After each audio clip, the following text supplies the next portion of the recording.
नमस्कार, सुस्वागतम. सर्व उपस्थित रसिक प्रेक्षक आणि श्रोते यांचं मनपूर्वक स्वागत आणि सर्वांना कोजागिरी पौर्णिमेच्या खूप खूप शुभेच्छा.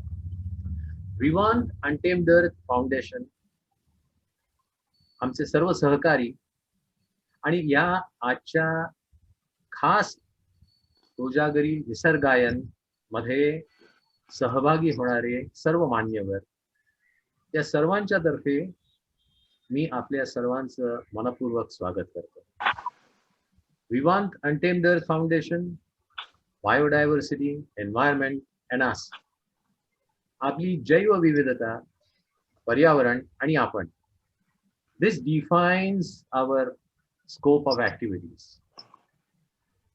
विवांत मुंबई स्थित संस्था आहे आणि आपल्या बायोडायव्हर्सिटी आणि एन्व्हायरमेंटच्या करता आपल्या कन्झर्वेशन ऍक्टिव्हिटीज आणि असे बरेचसे उपक्रम आपण राबवत असतो.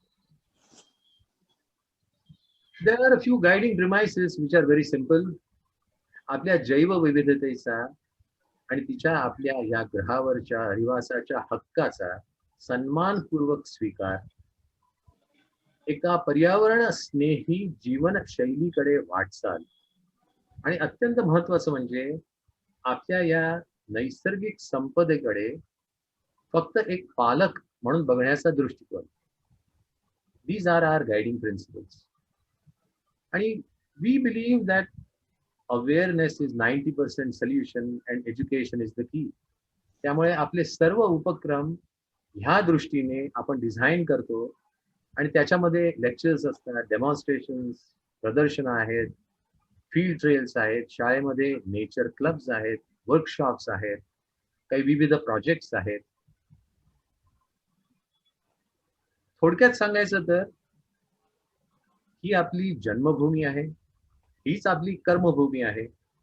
त्यामुळे प्रत्येक व्यक्तीने आपापल्या क्षमतेनुसार, शिक्षणानुसार, पेशानुसार कन्झर्वेशनच्या करता आपलं योगदान करावं आणि केलंच पाहिजे. आमचा फोकस एक इंडिव्हिज्युअल किंवा एक व्यक्ती अशा दृष्टीने आमचे हे उपक्रम असतात.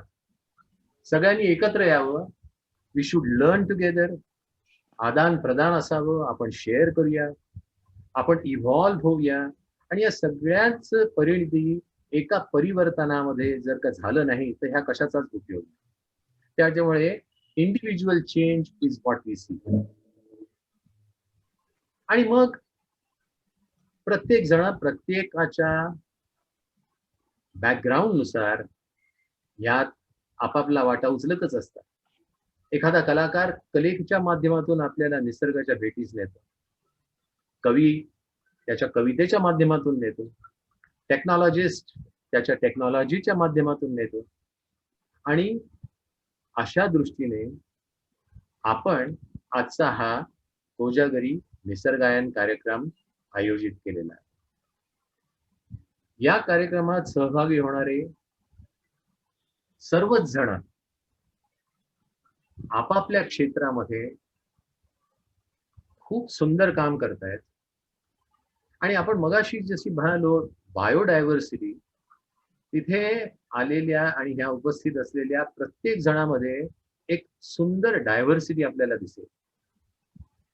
ती शिक्षणाची आहे, पेशाची आहे, छंदाची आहे, पण या सगळ्यांना गुंफणारे काही समान धागे आहेत.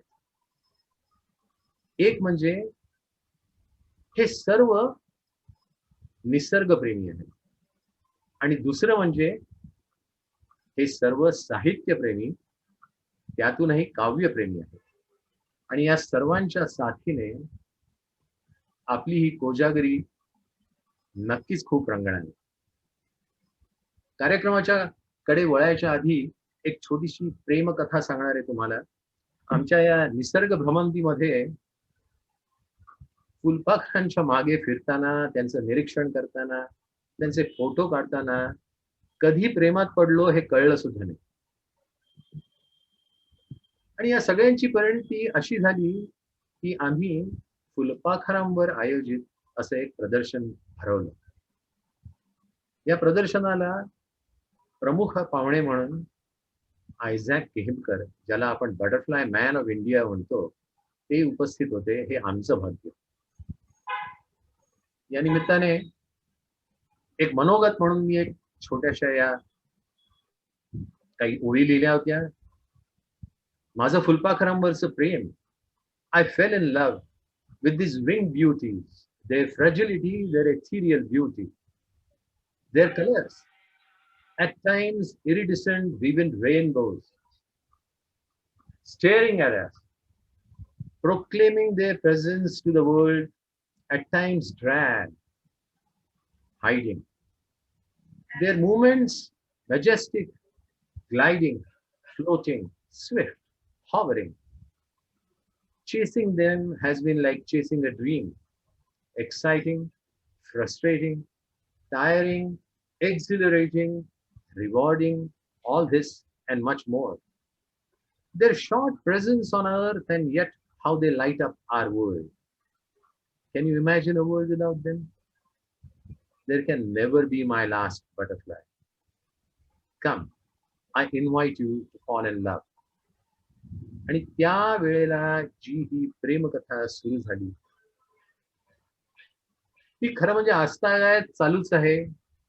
अजूनही एखादं फुलपाखरू दिसलं की त्याचं एक सुंदर चित्र काढायला, त्याला बघायला मी अधीर असतो.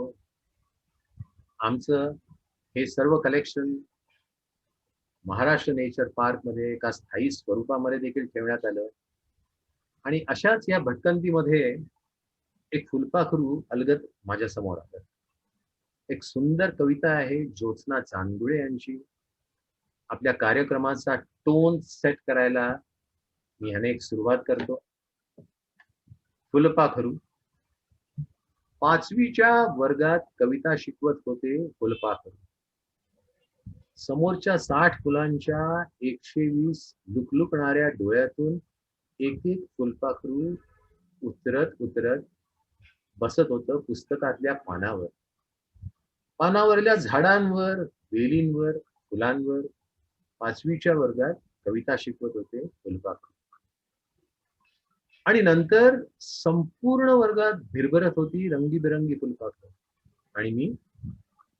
आणि मी वेड्यासारखी पाहत होते त्यांचे निळे, जांभळे, लाल, पिवळे, काळे, पांढरे रंग. थोडा हात पुढे केला तर हातावरच येऊन बसली ही फुलपाखरू. 5वीच्या वर्गात कविता शिकवत होते फुलपाखरू. आता वर्गाला काय शिकवायचं? फुलपाखरांनाच फुलपाखरू कसं शिकवायचं? आता वर्गात काय शिकवायचं? फुलपाखरांनाच फुलपाखरू कसं शिकवायचं? भिरभिरत्या फुलपाखरांना तिथेच सोडून घरी आले, पण हातावरचा फुलपाखरांचा रंग काही मला पुसता आला नाही. अगदी आजपर्यंत तो दुसरा रंग त्याच मनावर ओघळतो आहे. 5वीच्या वर्गात कविता शिकवत होते फुलपाखरू. ज्योत्स्ना चांदुळे. त्याच्यामध्ये ह्या कवितेने आपला एकंदरीत कोजागरीचा हा सोहळा कसा रंगणार आहे याची सर्वसाधारण कल्पना आपल्या सर्वांनाच आली असेल. आणि आता आपला कार्यक्रम पुढे नेण्याकरता मी आमंत्रित करणार आहे प्राध्यापक शिरीन कुलकर्णी. शिरीन कुलकर्णीचा एक अल्पसा परिचय करून देतोय.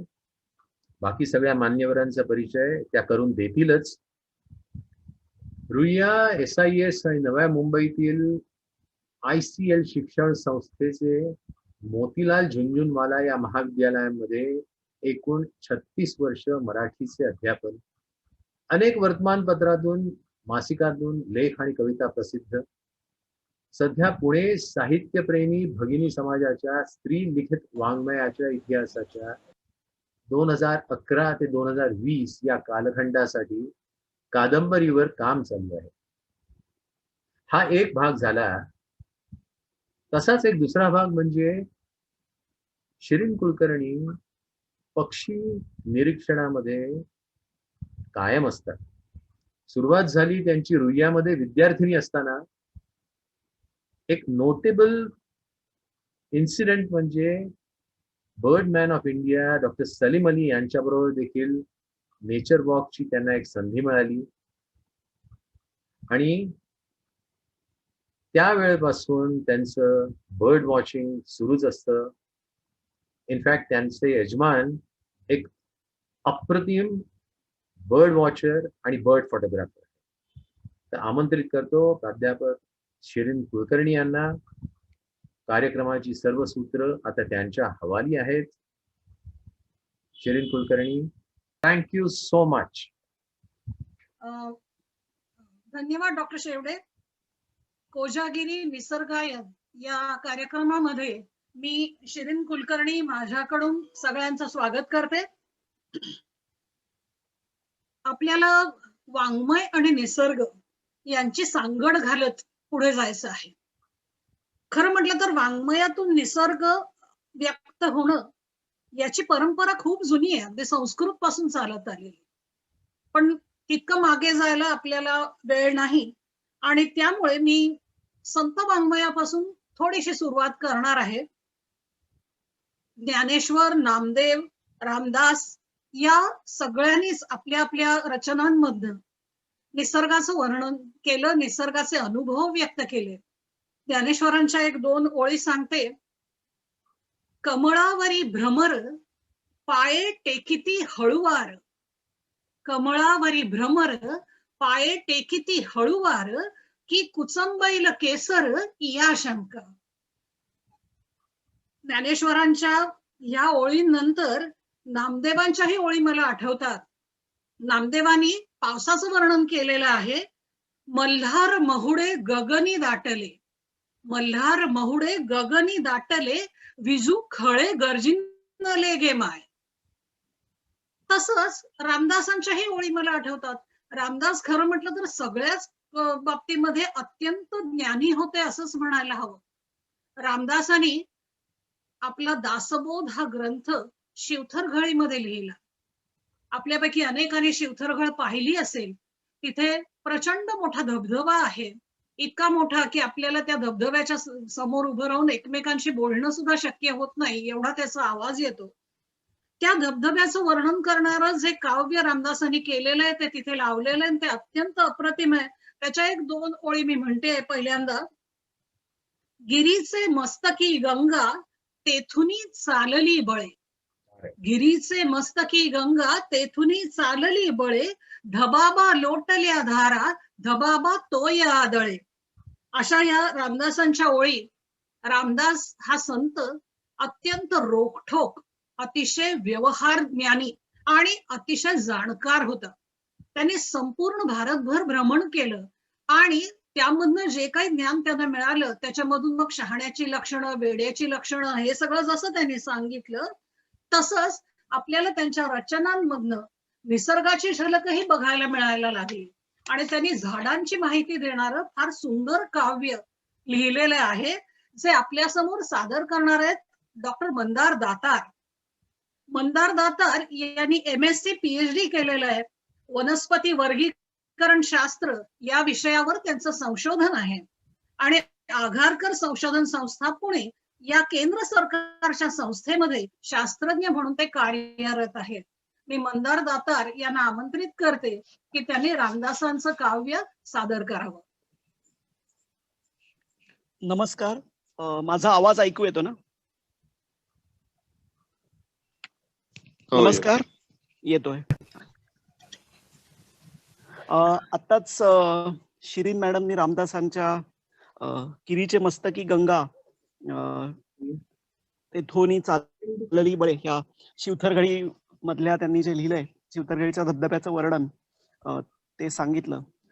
समर्थांचा जो वावर होता तो सगळा महाबळेश्वर त्या परिसरातला जो सह्याद्री होता त्याच्यामध्ये वावर होता आणि त्यांना तिथल्या वनस्पतींची खूप चांगली जाण होती आणि ती त्यांच्या काव्यात ठिकठिकाणी दिसते. आता मी जे त्यांचं एक बाग प्रकरण या नावाने ओळखीचं लोकांना माहिती असलेलं एक रचना आहे ती सादर करणार आहे.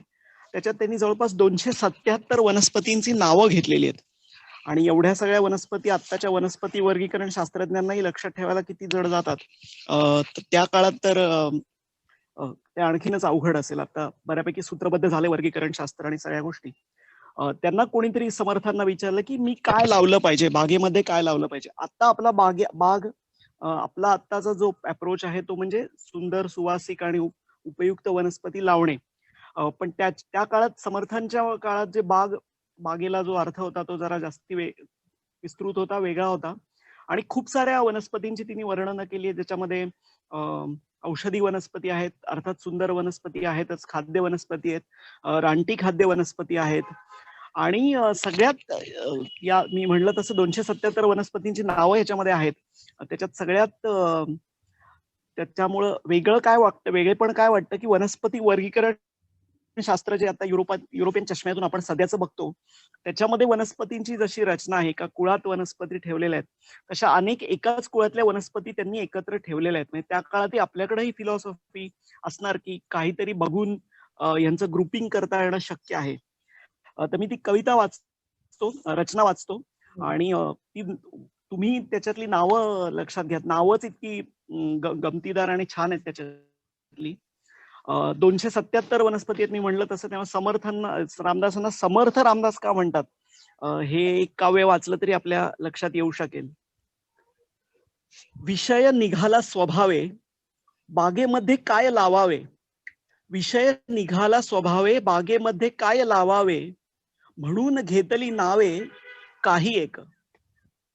विषय निघाला स्वभावे, बागेमध्ये काय लावावे, म्हणून घेतली नावे काही एक. काटी रामकाटी फुले काटी, नेपती सहमुळी करमाटी, सावी चिलारी सागर गोटी, हिवर खैर खरमाटी. पांढरफळी करवंदी तरटी, आवळी तोरणी चिंचोरटी, सिकेकाई वाकेरी घोटी, करंज विळस समुद्र शोक. अव्हटी बोराटी हिंगण बेटी, विकरी टाकळी वाघाटी, शेर निवडुंग काटवेटी, काटे शेवरी पांगेरे. निवडुंग येरंड शेवरी, कसवेद कासळी पेरारी, तरवड उन्हाळ्या कुसरी, शिबा तिव्हा आंबोटी. कातुती काच कुहिरी सराटी, उतरणी गुळवेल चित्रकुटी, कडोची काटली गोमाटी, घोळ घुगरी विरभोटी. भोस बरू वाळा मोळा, ऊस कास देवनळा, लव्हे पाणी पारोस पिंपळा, गुंज कोळसरे देवपाळा. वेत कळकी चिव्हारी, ताड माड पायरी पिंपरी, उंबरी अंबरी गंभीरी, अडुळसा मोही भोपळा. साग शिसव सिरड कुड, कोळ कुंभा धावडा मोड, काळकुडा भूत बोकड, कुरंडी हिरंडी लोखंडी. विहाळ गिरी टेंभुर्णी, अविट एणके सोरकिन्ही, घोळी दालचिनी, कबाब चिनीजे. निंबारे गोडे निंब, नाना महावृक्ष तळंब, गोरख चिंच लातंब परोपरीची. गोधनी शेलवंटी भोकरी, मोहो बिब्बा रायबोरी, बेल फणस जांब भरी, चिंच अंबसोल अंबाडे. चाफे चंदन रातांजन, पतंग मैलागर कांचन, पोपये खलेले खपान, वट पिंपळ उंबर. आंबे निंबे साखर निंबे, रेकण्या खरजुरी तुंते डाळिंबे, तुरडे विडे नारिंगे, रोवे कविट अंजीर सीताफळे. जांब अननस देवदार, सुरमे खासे मंदार, पांढरे जंगली लालपूर, उद्धे चित्रकी. केळी नारळी पोफळी, आवळी राय आवळी जांभळी, कुणकी गुगळी सालफळी, वेलफळी महाळुंगी. भुईचाफे नागचाफे मोगरे, पारिजातक बटमोगरे, शंखासुर काळे मोगरे, सोन तरवड सोन फुले. जाई सखजाई पीतजाई, त्रिविध शेवंती मालती जुई, पाडळी बकुळी अबई, निवाळी केतकी चमेली. सूर्यकमळिणी चंद्रकमळिनी, जास्वनी हनुमंत जास्वनी, केशर कुसुंबी कमळिणी, बहुरंग निळायती. तुळसी काळी त्रिसेंदरी, त्रिसिंगी रायचचू रातपेटारी, गुलखत निगुलचिनी कनेरी, नानाविध मखमाली. काळा वाळा मरुआ नाना, कचोरे खवले दवणा, 5 राजगिरे नाना, हळदी करडी गुलटोप, वांगी चाकवत मेथी पोकळा, माठ शेपू खोळ बसळा, चवळी चुकावेल सबळा, अंबुजिरे मोहरी, कांदे मोळ कांदे माईण मुळे, रसूण आले रताळे, करीजे माठ मुळे, सुरण गाजरे, भोपळे नाना प्रकारचे, लहान थोर पत्रवेलीचे, गळ्याचे पेढ्या सांगडीचे, वक्र वर्तुळ लंबायमान, गंगा फळ काशी फळ क्षीरसागर, सुरगवे सिंगाडे देव डांगर, दुधे गंगारूढे प्रकार, किनऱ्या रुद्रविण्याचे, वाळक्या काकड्या चिवड्या, कोहाळे सेंदण्या सेंदाड्या, खरबुजा तरबुजा कलिंगड्या, द्राक्षी मिरवेली पानवेली, दोडक्या पारोशा पडवळ्या, चवळ्या कारल्या तोंडल्या, घेवड्या कुहिऱ्या खळमुळ्या, वेली आळू चमकोरे, 18 भार वनस्पती नामे सांगावी किती, 18 भार वनस्पती नामे सांगावी किती, अल्प बोललो श्रोती क्षमा केली पाहिजे. धन्यवाद. शिरीन मॅडम. धन्यवाद मंदार. फार सुंदर हे काव्य होतं आणि यामधून जी काही नावं ऐकायला मिळाली ती ऐकून तर अक्षरशः थक्क व्हायला होतं. या विवेचनामध्ये मंदारनी सह्याद्रीचा उल्लेख केला आणि त्यामुळे मला स्वाभाविकच केशवसुतांची आठवण झाली. कारण आता संत वाङ्मयाच्या नंतर आपल्याला केशवसुतांच्याकडेच एकदम उडी मारावी लागते. केशवसुतांनी पहिल्यांदा आपल्या आधुनिक कवितेमध्ये निसर्गाचं वर्णन केलं आणि त्याच्यामध्ये त्यांची एक सह्याद्रीच्या संदर्भातली कविता आहे. त्याच्या ओळी अशा आहेत. सह्यगिरीच्या पायथ्याला सुपीक, रम्य खोरे कोकणामधी एक. सह्यगिरीच्या पायथ्याला सुपीक, रम्य खोरे कोकणामधी एक. नदी त्यामधुनी एक वाहत आहे, एक खेडे ती वरी बसुने राहे. अशी 4 ओळी ह्या पहिल्या मी फक्त वाचून दाखवलेल्या आहेत तुम्हाला. आणि त्यानंतर आपल्याला ह्या वर्णनामधनं मला स्वाभाविकच आपल्याला म्हणण्यापेक्षा मला आठवण आली की दुर्गाबाईंच्या अतिशय सुंदर लेखाची महाराष्ट्राची दगडी शीर या नावाचा त्यांचा सह्याद्रीवरचा एक अप्रतिम लेख आहे भावमुद्रा या त्यांच्या संग्रहामध्ये. आणि त्यामुळे सह्याद्री म्हटलं की आपल्या डोळ्यासमोर येतात ते अतिशय कठीण कातळ आणि तशीच आपल्या मनात उमलते ती विंदा करंदीकरांची कविता देणाऱ्याने देत जावे. सादर करणार आहेत डॉक्टर प्रसन्न दाभोळकर. त्यांनी आपला परिचय देताना एक फार गोड परिचय स्वतःचा मला पाठवलेला आहे आणि ते म्हणजे ते अतिशय गोड आजोबा झालेले आहेत 2 गोड नातवंडांचे आणि त्यामुळे हा परिचय फार सुंदर आहे. आणि 60 नंतर कविता करायला त्यांनी सुरुवात केली आणि सगळ्यांसाठी आबालवृद्धांसाठी त्यांनी कविता लिहिल्या आहेत. त्यातल्या काही प्रसिद्धही झालेल्या आहेत. सगळ्यात वैशिष्ट्यपूर्ण मला सांगावंसं वाटतं त्यांच्याबद्दल ते म्हणजे त्यांनी MA केलेलं आहे आणि त्यांनी MD ही केलेलं आहे. तेव्हा या 2 अतिशय वेगळ्या टोकाच्या गोष्टी त्यांनी साध्य केलेल्या आहेत. कशा ते खरोखरच मला अत्यंत आश्चर्य वाटायला लावणारी अशी गोष्ट आहे. त्यामुळे MA तत्वज्ञानामध्ये त्याने केलं आणि त्यात ते पुणे विद्यापीठात प्रथम आले. त्याचबरोबर त्यांनी MD सायकियाट्री मध्ये केलं आणि त्यातही ते पुणे विद्यापीठात प्रथम आलेले आहेत. आणि त्यामुळे मी आता त्यांना विनंती करते आहे की तुमच्या तोंडून आम्हाला विंदा करंदीकरांची कविता ऐकायला फार आवडेल. सह्यागिरी पौर्णिमेनिमित्त सर्वांना खूप खूप शुभकामना.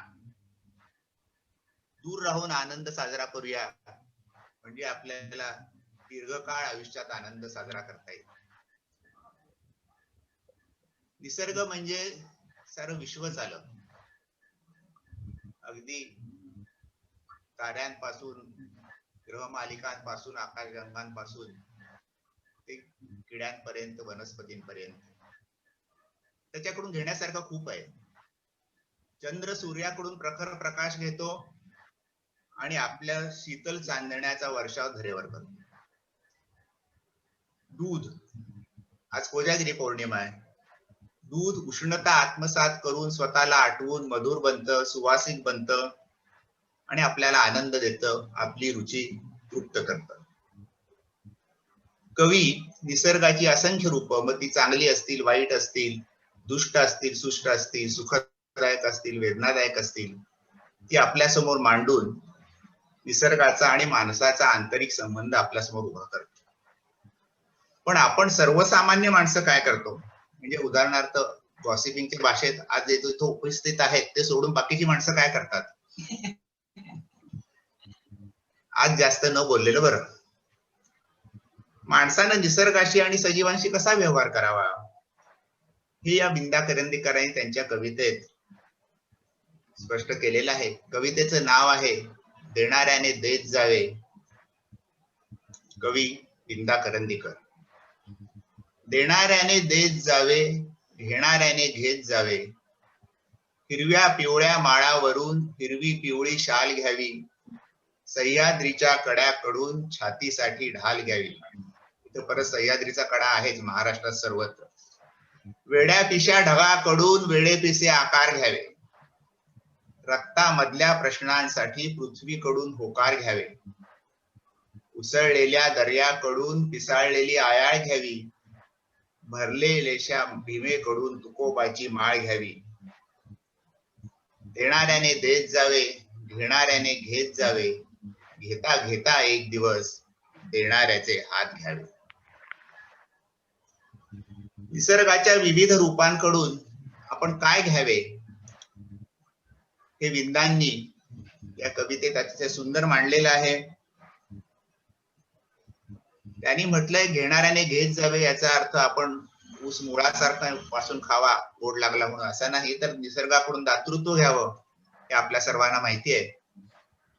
परंतु आजची आपली जर वर्तणूक आपण बघितली निसर्गाशी, तर या ओळीत मला थोडासा बदल करावासा वाटतो.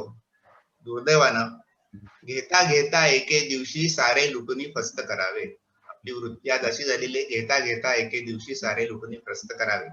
असू दे, आजच्या दिवशी मुद्दामून काही कटू स्मृती जास्त काढल्या पाहिजे असं नाही. आपण माणसाच्या आणि निसर्गाच्या चांगल्या बाजूंचा आनंद घेऊया. श्री कुलकर्णी आपण पुढे चालू करू. केशवसुतांच्याकडनं पुढच्या अनेक कवींनी त्यांना जे काही त्यांच्या मनाला रुचेल असं त्यांचं वैशिष्ट्य उचललं. त्यातले एक महत्वाचे कवी म्हणजे बालकवी. बालकवींनी आपल्याला माहितच आहे की बालकवींच्या निसर्ग कविता अत्यंत प्रसिद्ध आहेत. आपण त्या लहानपणी फुलराणी वगैरे सारख्या कविता शिकलेलो पण असतोच. आणि त्यामुळे बालकवींनी खूप वेगळ्या पद्धतीने निसर्ग वर्णन केलेलं आहे. अतिशय हळूवार असं निसर्ग वर्णन बालकवींनी फार सुरेख केलं. त्यांच्या काही ओळी म्हणते आणि मग पुढे जाते. फिकट निळीने रंगवलेला कापूस मेघांचा. फिकट निळीने रंगवलेला कापूस मेघांचा. वरुने कुणी गुलजार फिरविला हात कुसुंब्याचा. त्यातही हसली मंदपणे ती चंद्रकला राणी. त्यातही हसली मंदपणे ती चंद्रकला राणी. कडे कडेच्या मेघांवर ये मोत्यांचे पाणी. तेव्हा अशा अतिशय सुरेख निसर्ग वर्णन करणाऱ्या अशा या बालकवींच्या ओळी. त्याच्या जोडीला मला आवडणाऱ्या अजून एक दोन ओळी म्हणण्याचा मोह मला आवरत नाहीये. इवलास अधर लववून जल मंद सोडिते श्वास. इवलाच अधर लववून जल मंद सोडिते श्वास. इवलाच वेल हलवून ये नीज पुन्हा पवनास. बालकवींनी काहीशी गूढ अनुभूती अध्यात्माकडे नेणारी अशी पण त्यांनी व्यक्त केली. सुंदरतेच्या सुमनावरचे दवचुंबुनी घ्यावे. चैतन्याच्या गोड कोवळ्या उन्हात हिंडावे. अशा पद्धतीने त्यांनी काही वेगळी आध्यात्मिक अशी अनुभूती ही व्यक्त केली. अशीच काहीशी वेगळी कविता संवादात्मक आणि त्यातून काही वेगळं सत्य सांगणारी गुलजार यांची डोंगर आणि माणूस यांचा संवाद सांगणारी कविता सादर करणार आहेत धर्मराज पाटील. धर्मराज पाटील हे पक्षी संशोधक आहेत. जीवित नदी आणि रेंट्री फाउंडेशन या संस्थांशी ते संलग्न आहेत. साहित्य कला आणि संस्कृती मंडळातर्फे दिला जाणारा कवी मनमोहन नातू काव्य पुरस्कार एका कवितेसाठी त्यांना मिळालेला आहे. तेव्हा धर्मराज पाटील गुलजार यांची कविता सादर करतात. नमस्कार सर्वांना. तर ही कविता म्हणजे जसं आता शिरीनताई म्हणाले की एक संभाषण आहे, ज्याच्यामध्ये एक पर्वत म्हणजे सगळ्यात पुरातन जर जंगलामध्ये काय असेल, निसर्गामध्ये काय असेल तर ते पर्वत रांगा आहेत, हिमालय, सह्याद्री, की ज्या भरपूर काळापासून आहे, ज्यांनी इतकं सगळं स्पेस अँड टाइमच्या पलीकडे सगळं पाहिलेलं आहे. तर एक पर्वत मनुष्याला उद्देशून हे म्हणतो आहे सगळं, जे गुलजार साहेबांनी लिहिलेलं आहे. पिछली बार भी मैं आया था तब इसी पहाड़ ने मुझसे कहा था, पिछली बार भी आया था मैं तब इसी पहाड़ ने मुझसे कहा था कि तुम लोगों के कद क्यों छोटे रह जाते हैं. आओ, पर्वत म्हणतोय मनुष्याला त्या, आओ हाथ पकड़ लो मेरा और मेरी पसलियों पर पांव रख कर ऊपर आ जाओ. आओ ठीक से चेहरा तो देखूं मैं कि कैसे लगते हो. क्या है कि जैसे मेरी चींटियों को अलग अलग पहचान नहीं सकते तुम, म्हणजे पर्वतावर जसं काय मुंग्या आहेत त्यांना आपण असंही खिसगंती धरत नाही, कि जैसे क्या है कि जैसे मेरी चींटियों को अलग अलग पहचान नहीं सकते तुम, मुझको भी तुम एक ही जैसे लगते हो सब. एक ही फर्क है, बस एक ही फर्क है, मेरी कोई चींटी जो बदन पे चढ़ जाए कभी तो चुटकी से पकड़कर फेंक कर मार दिया करते हो तुम उसे. एक ही फर्क है, मेरी कोई चींटी जो बदन पे चढ़ जाए कभी चुटकी से पकड़कर फेंक के मार दिया करते हो तुम उसे. मैं ऐसा नहीं करता. मेरे सनोवर देखो, सनोवर इज पाइन ट्री, मेरे सनोवर देखो कितने ऊंचे ऊंचे पेड़ हैं इनके, मेरे सनोवर देखो कितने ऊंचे ऊंचे पेड़ हैं इनके, तुमसे 7 गुना तो होंगे, कुछ तो 10 या 12 गुना है.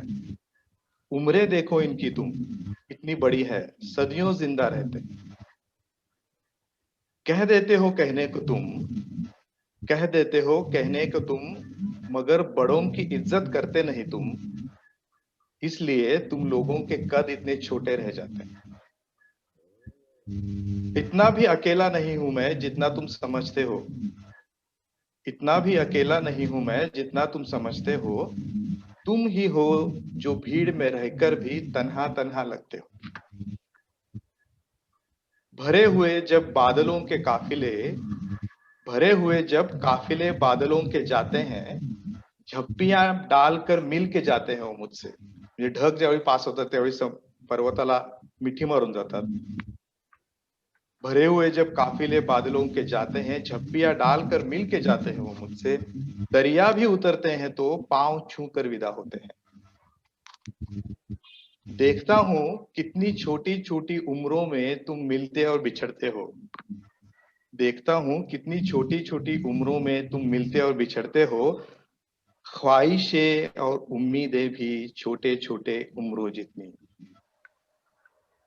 क्या इसीलिए तुम लोगों के कद इतने छोटे रह जाते हैं, क्या इसीलिए तुम लोगों के कद इतने छोटे रह जाते हैं. गुलजार. धन्यवाद. क्या बात है.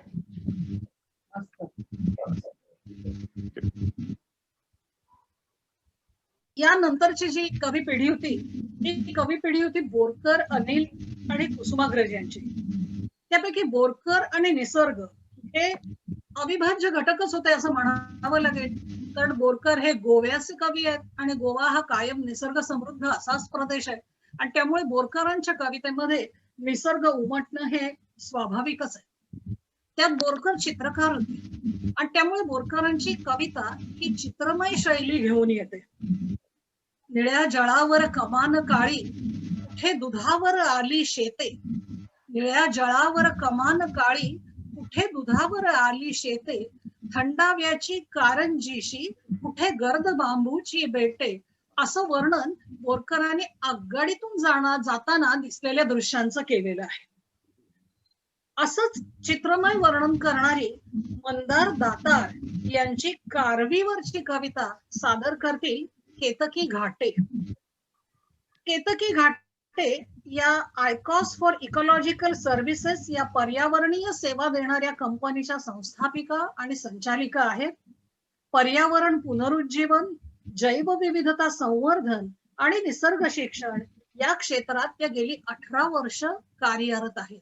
आणि इतकं वेगळं काम करत असूनही साहित्यामध्ये विलक्षण रुची असलेल्या केतकी घाटे यांना मी कारवी ही कविता सादर करण्यासाठी निमंत्रित करते. धन्यवाद. थोडस माझं कनेक्शन अनस्टेबल आहे, तर ऐकू येत नसेल तर मी व्हिडिओ स्टॉप करीन. तर मला कोणतरी सांगा जर का नीट ऐकू येत नसेल तर. ऐकू येत आहे केतकी? ऐकू येत आहे. ओके. सो ही कारवीची जी कविता आहे त्यात कदाचित आपल्यापैकी अनेक जणांनी कारवी विषयी ऐकलं असेल. कारवी हे एक सह्याद्रीतल्या उतारांवर तसं मोठ्या प्रमाणात वाढणारं झुडूप आहे आणि याचं मुख्य वैशिष्ट्य म्हणजे हे दर 7 वर्षांनी फुलतं आणि फुललं की अख्खे सह्याद्रीचे सगळे डोंगर उतार आहेत ते सगळे निळे जांभळे होऊन जातात आणि एक खूपच सुंदर असा पुष्पोत्सवच इथे आपल्याला बघायला मिळतो. ह्या कारवीच्याच अनेक जाती पण आहेत. त्यातलीच एक म्हणजे कुरुंजी, जी नीलगिरी पर्वतावर आपल्याला खूप मोठ्या प्रमाणात दिसते. आणि ह्या नीलगिरी पर्वताचं नाव पडण्याचं कारण म्हणजे हे मुख्य कारवीमुळे निळे जांभळे होणारे उतार. नीलगिरी या वृक्षाशी त्याचा तसा काही संबंध नाही. तर आणि ही कारवी म्हणजे अगदी परिसंस्थेच्या दृष्टीने म्हणजे इकॉलॉजीच्या दृष्टीने पण खूप महत्वाचं असं हे झाड आहे. या गुणी कारवीचं वर्णन करणारी मंदारची कविता मी आता सादर करते आहे. पण त्याआधी म्हणजे मंदारनी जेव्हा ती अशी फुललेली प्रथम कदाचित बघितली तेव्हा तिच्याविषयीचा एक परिच्छेद पण त्याने लिहिलाय. तर तो आधी परिच्छेद वाचते आणि मग कविता सादर करते.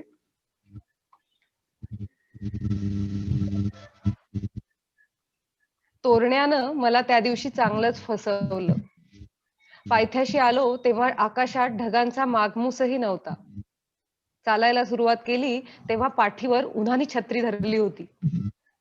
निम्मा चढ पार करून आलो आणि रंगभूमीवर चित्र बदलावं तसं सगळं बदलून गेलं. जोरदार वाऱ्यानं पहिली सलामी दिली. मागोमाग धुकं चाल करून आलं आणि क्षणार्धात पावसानं थैमान घातलं. काही सेकंदातच मी ओला चिंब झालो.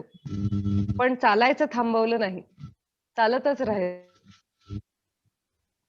पावलाकडे ठेवून अजिबात वर न पाहता. पाऊस पडतच होता. किती अंतर चालून आलो नक्की समजलं नाही. मग पावसाचा जोर एकदम मंदावला. धुक्याचा पदर डोळ्यासमोरून अकस्मातपणे सरकला आणि एक निळं लावण्य लेणं समोर प्रकटलं. कारवी. होय, कारवीच ती. दर 7 वर्षानंतर होणारा हा कारवीचा नितांत सुंदर देखणा पुष्पोत्सव होता. हिरव्या गालीच्या वर निळ्या रंगांच्या लक्षा नजर पोचवीच.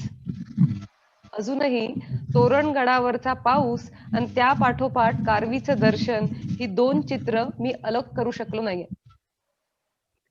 तोरणगडच्या चढणीवरली निळी कारवी परवा फुलली. तोरणगडच्या चढणीवरली निळी कारवी परवा फुलली, अशी बहरली साद जणू अंबरातली खाली आली. निळी कारवी जेव्हा फुलते मधमाशांचा सुकाळ येतो.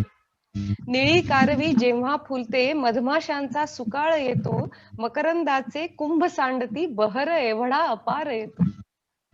निळी कारवी फुलता फुलता अधिवासाचे चित्र बदलते. निळी कारवी फुलता फुलता अधिवासाचे चित्र बदलते. उतार ऐसे पुलकित होता नीलगिरी हे सार्थ वाटते.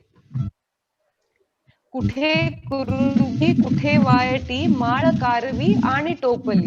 ही सगळी कारवीचे ज्या विविध बंधू आहेत त्या सगळ्यांची बंधू भगिनी आहेत त्यांची सगळ्यांची नावं आहेत. कुठे कुरुंजी कुठे वायटी माळ कारवी आणि टोपली, सह्याद्रीच्या बाहूंवरती एकातून उत्क्रांतीत झाली. फुलून येते कारवी जेव्हा, फुलून येते कारवी जेव्हा, वर्ष तिच्या त्या मरणाचे. एकदा कारवी फुलली आणि फळली की ती मरते. जीर्ण जीवांना निरोप देऊन नवबीजांनी रुजण्याचे. फुलून येते कारवी जेव्हा वर्ष तिच्या त्या मरणाचे. जीर्ण जीवांना निरोप देऊन नवबीजांनी रुजण्याचे. पुढल्या वर्षी याच ठिकाणी नसेल येथे हीच निळाई. पुढल्या वर्षी याच ठिकाणी नसेल येथे हीच निळाई. लाख लाख परी नवस्वप्नांना रुजण्याची पण असेल घाई. सुपर. धन्यवाद. धन्यवाद केतकी. थँक्यू. या समोर दृश्य राहिलंय. काही म्हणताय का डॉक्टर तुम्ही? नाही नाही, मला नुसतं तेच सांगावं असं वाटलं की अक्षरशः डोळ्यासमोर ते दृश्य उभं राहिलंय. म्हणजे ज्यांनी आपल्या श्रोत्यांमधून, प्रेक्षकांमधून खरंच हा निळोत्सव किंवा फुललेली कारवी जी बघितली असेल ना, ती पुन्हा पुन्हा त्यांना त्याचं या कवितेमुळे ती आठवण ताजी झाली असेल. धन्यवाद केतकी, धन्यवाद मंदा. थँक्यू. मंदारचे शब्द काळामध्ये- आहेत. मी आपले प्रेझेंट केले फक्त. जाऊ पुढे. हो हो, हो. अगदी अगदी अगदी. या काळात अनेक कवी, अनेक गद्य लेखक होऊन गेले. कुसुमाग्रज होते, अनिल होते, मर्ढेकर होते, उशी रेगे होते. थोड्या आधीच्या काळामध्ये बहिणाबाई चौधरी होऊन गेल्या होत्या. इंदिरा संत होत्या, कुसुमावती देशपांडे होत्या, दुर्गाबाई भागवतांचं नाव तर आपण विसरू शकतच नाही, कारण ऋतुचक्र हे आपण कसं विसरू शकतो. तेव्हा किती नावं घेणार? सगळ्यांचा उल्लेख करणं सुद्धा अशक्य आहे. काहींनी निसर्ग प्रधानच कविता लिहिल्या त्यांच्यापैकी, तर काहींनी सर्व प्रकारच्या लिहिल्या. याच्यामध्ये सदानंद रेगे हे एक वेगळेच कवी होऊन गेले.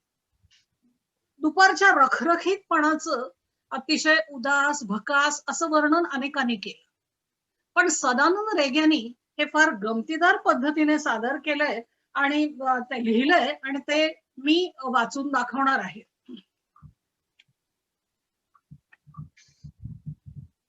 दुपार असं या कवितेचं शीर्षक आहे.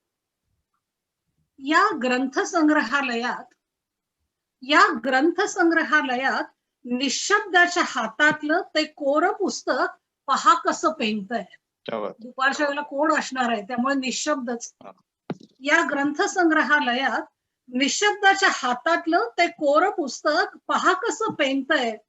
डोक्यावरच्या या वेडपट पंख्याला मात्र दुपारची कधीच झोप येत नाही. डोक्यावरच्या या वेडपट पंख्याला मात्र दुपारची कधीच झोप येत नाही.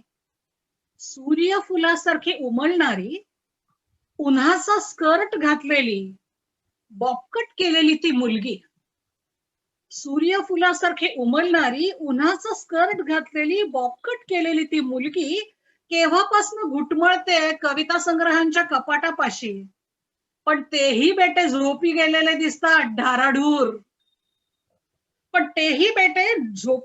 दिसतात ढाराढूर. समोरच्या टेबलावर बसलेला आईन्स्टाईनच्या सारखे केस पिंजारलेला तत्वज्ञानाचा प्रोफेसर. समोरच्या टेबलावर बसलेला आईन्स्टाईनच्या सारखे केस पिंजारलेला तत्वज्ञानाचा प्रोफेसर घेतो आहे लिहून भराभर झोपाळू बोटांनी गलेलठ्ठ पुस्तकातले काहीतरी झोपेला आलेले अक्षरात. बाहेर उन्हाच्या झाडाखाली कलंडलेली सावली सुद्धा कलंडली आहे थकून. बाहेर उन्हाच्या झाडाखाली कलंडलेली सावली घेऊ लागली आहे डुलक्या. बाहेर उन्हाच्या झाडाखाली कलंडलेली सावली घेऊ लागली आहे डुलक्या. आणि तिच्या हातातली ती पेंगुळलेली कादंबरी तिला म्हणते आहे, आता पुरे ग, मला झोप येते. तेव्हा अशी ही वेगळी सदानंद रेग्यांनी लिहिलेली दुपारवरची कविता. दुपारच्या ह्या कडक उन्हानंतर साहजिकच आहे की आपल्याला पावसाची ओढ वाटते. आणि पाऊस म्हटलं की श्रावण महिन्याची वर्णनही आलीच. श्रावणावर अनेक भावगीतं लिहिणाऱ्या पाडगावकरांना आपण कसं विसरू शकतो. शंकर वैद्य हेही असंच या कवितेच्या क्षेत्रातलं एक मोठं नाव. त्यांनी पण खूप सुंदर अप्रतिम कविता लिहिलेल्या आहेत वेगवेगळ्या विषयांवरच्या. त्यांची श्रावण सरी ही कविता सादर करतायत माणिक घारपुरे. माणिक घारपुरे या विद्युत अभियांत्रिकी पदविका घेतलेल्या आहेत आणि लोकव्रत प्रकाशनात संपादक म्हणून काम करतायत. तसंच तशनगी हा हिंदी कविता संग्रह आणि विजिगीषा ही यशोगाथा त्यांची प्रकाशित झालेली आहे. माणिक घारपुरे. धन्यवाद शिरीनजी. नमस्कार. सर्वप्रथम सगळ्या रसिक प्रेक्षकांना कोजागिरीच्या शीतल आणि टिपूर शुभेच्छा. मराठी साहित्य आणि निसर्गप्रेम हा आपल्या सगळ्यांना जोडणारा धागा आहे. तोच धागा या कार्यक्रमाचा आधार आहे. या धाग्यात आजवर अनेक साहित्यिकांनी आपल्या रचना गुंफल्यात. जसं आता शिरीनजींनी सांगितलं, दुर्गाताई भागवत, बालकवी नाधो महानोर, इंदिरा संत, पाडगावकर, कुसुमाग्रज अशी कितीतरी नावं घेता येतील. या साहित्यिकांनी निसर्गाच्या प्रत्येक विभ्रमाला शब्दबद्ध करून जनमानसात अजरामर केला आहे. उदाहरणार्थ श्रावण म्हणलं की आपोआपच बालकवींची श्रावण मासी हर्ष मानसी हिरवळ दाटे चोहीकडे ही कविता आठवते.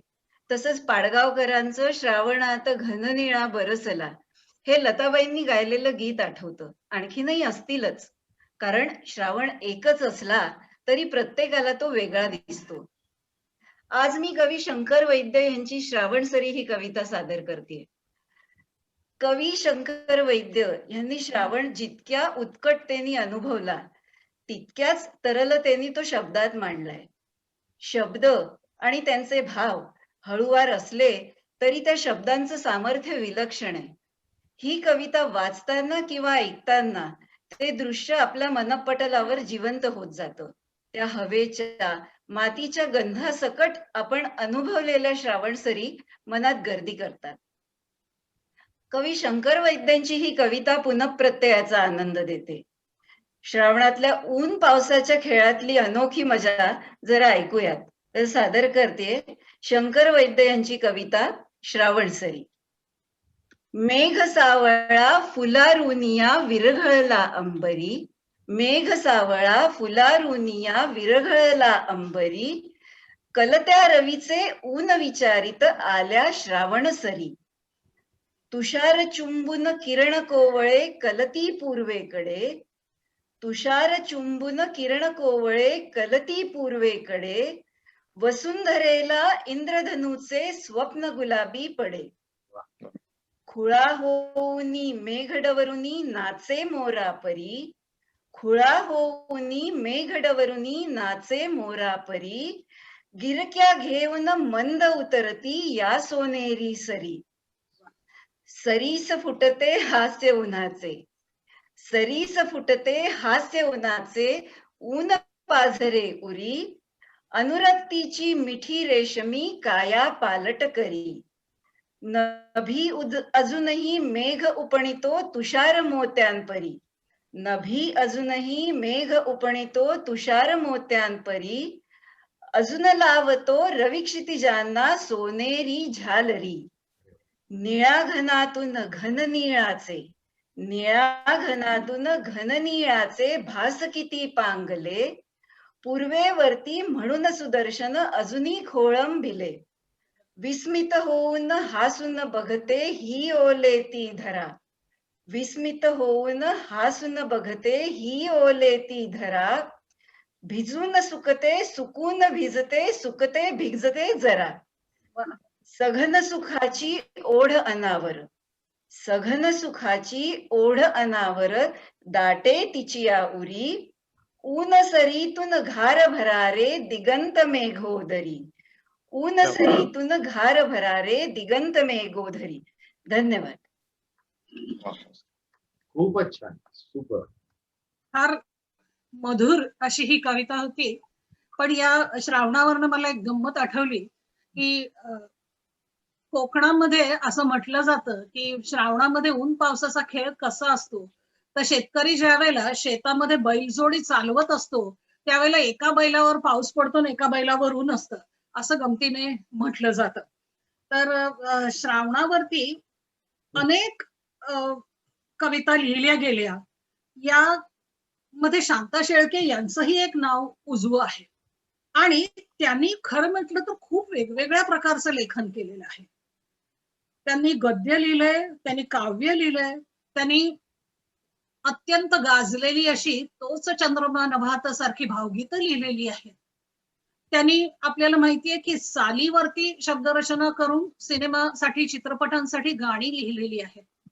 तोच चंद्रमा नभात या गीताविषयी जाता जाता एक माहिती सांगावीशी वाटते, ते म्हणजे ते एका संस्कृत श्लोकावरनं त्यांना सुचलेलं का गीत आहे. आणि तो संस्कृत श्लोक फार सुंदर आहे. मी तो फक्त म्हणून दाखवते, अर्थ सांगत बसत नाही, पण तो म्हणून दाखवते आणि पुढे जाते. यः कौमार हरः स एव हि वरः ता एव चैत्र क्षपा ते चोन्मीलित मालती सुरभया प्रौढा कदंबानिला सा चैवास्मि तथापि तत्र सुरत व्यापार लीला विधौ रेवा रोधसी वेतसी तरुतले चेतस समुत्कंठते. या श्लोकावरून त्यांना ही कविता सुचली. अर्थ सांगायला लागले तर माझ्यामधली मास्तरीण जागी होईल आणि त्यामुळे त्याच्या बाबतीमध्ये मी थोडासा धोका पत्करू इच्छित नाही. या काळामधलं आणखी एक महत्वाचं नाव आहे.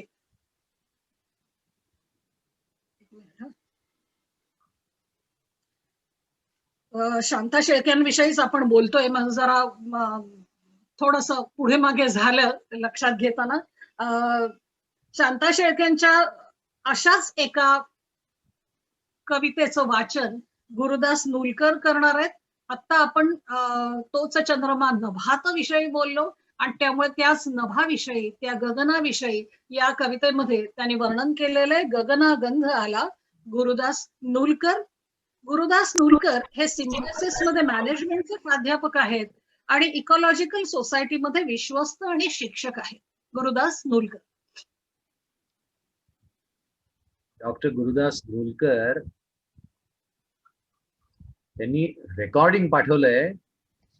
ते एका अशा ठिकाणी आहेत की तिथे त्यांना नेट कनेक्टिव्हिटी नाहीये, अत्यंत पुअर नेट कनेक्टिव्हिटी आहे आणि म्हणून त्यांनी खूप छान प्लॅन करून त्यांच्या वाचनाचं एक सुंदर ऑडिओ व्हिज्युअल रेकॉर्डिंग पाठवलेलं आहे.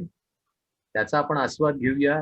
खरं म्हणजे ते स्वतः इथे असते तर अजूनही हे बहारदार झालं असतं, पण आपल्याकडे हे रेकॉर्डिंग आहे. फक्त तुम्ही मला एक कन्फर्म करा की तुम्हाला डॉक्टर गुरुदास नूलकर स्क्रीनवर पण दिसतायत आणि त्यांचा आवाज सुद्धा येतोय.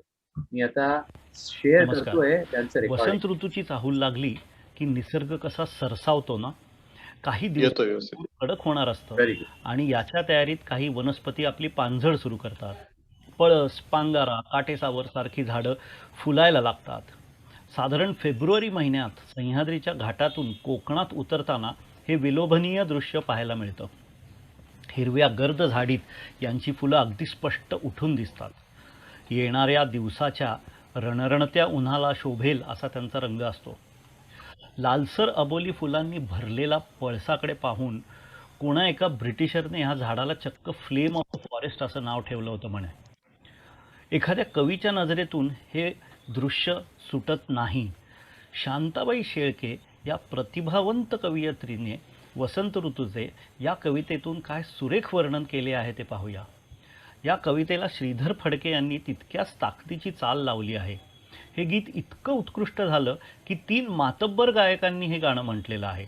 प्रभाकर कार्यकर, श्रीकांत पारगावकर आणि आरती अंकलीकर हे ते 3 कलाकार. शांताबाई शेळक्यांची ती कविता ऐकूया. गगनागंध आला मधुमास धुंद झाला, गगनागंध आला मधुमास धुंद झाला, फुलले पलाश रानी जळत्या ज्वाला, गगनागंध आला. आले वनावनात सहकार मोहरून, आले वनावनात सहकार मोहरून, भ्रमरास मंजिरीची चाहूल ये दुरून. आले वनावनात सहकार मोहरून, भ्रमरास मंजिरीची चाहूल ये धुरून. भरला मरंद कोशी भरला प्याला, गगनागंध आला मधुमास धुंद झाला. वेलीस अंकुरांची वलये किती सुरेख, वेलीस अंकुरांची वलये किती सुरेख, लिहितात अंगुलींनी वाऱ्यात प्रेमलेख. संदेश प्रेमिकांना दुरुनी आला, मधुमास धुंद झाला, मधुमास धुंद झाला. अभिमान सांडुनी या अनुराग सज्ज झाला, अभिमान सांडुनी या अनुराग सज्ज झाला. अभिसारिका निघाल्या भेटावया प्रियाला, का मीन केतनाही करिसी लीला, गगना गंध आला मधुमास धुंद झाला, मधुमास धुंद झाला.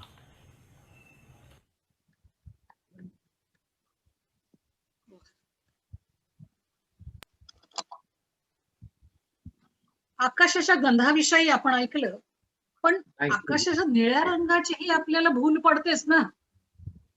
आकाशाची निळाई, समुद्राची निळाई ही आपल्याला वेढून घेत राहते.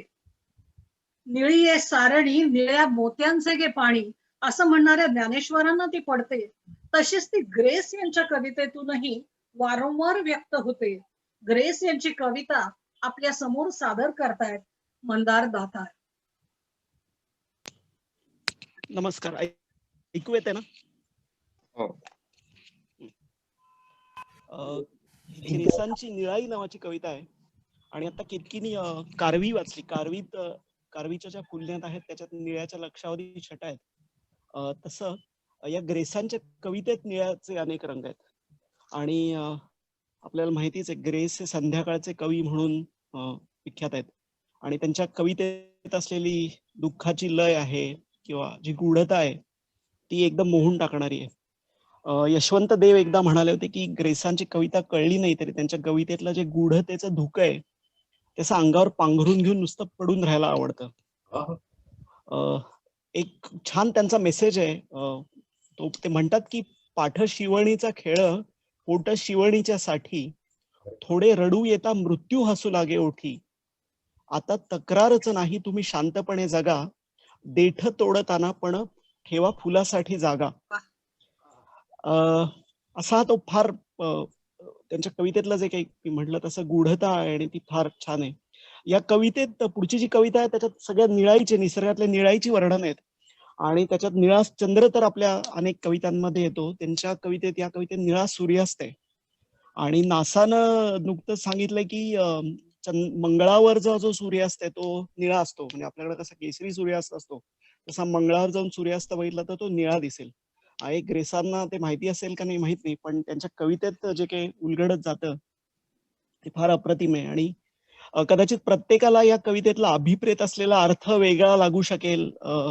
या निळ्याच्या जशा अनेक छटा त्यांनी कवितेत मांडल्यात तशा या कवितेला अनेक अर्थाच्या छटाई आपल्याला देता येईल. पण त्याचं कवितेतलं त्यांचा जो मीटर आहे किंवा त्यांची जी लय आहे ती फार आवडते. अशी निळाचं वर्णन करणारी ग्रेसांची एक कविता.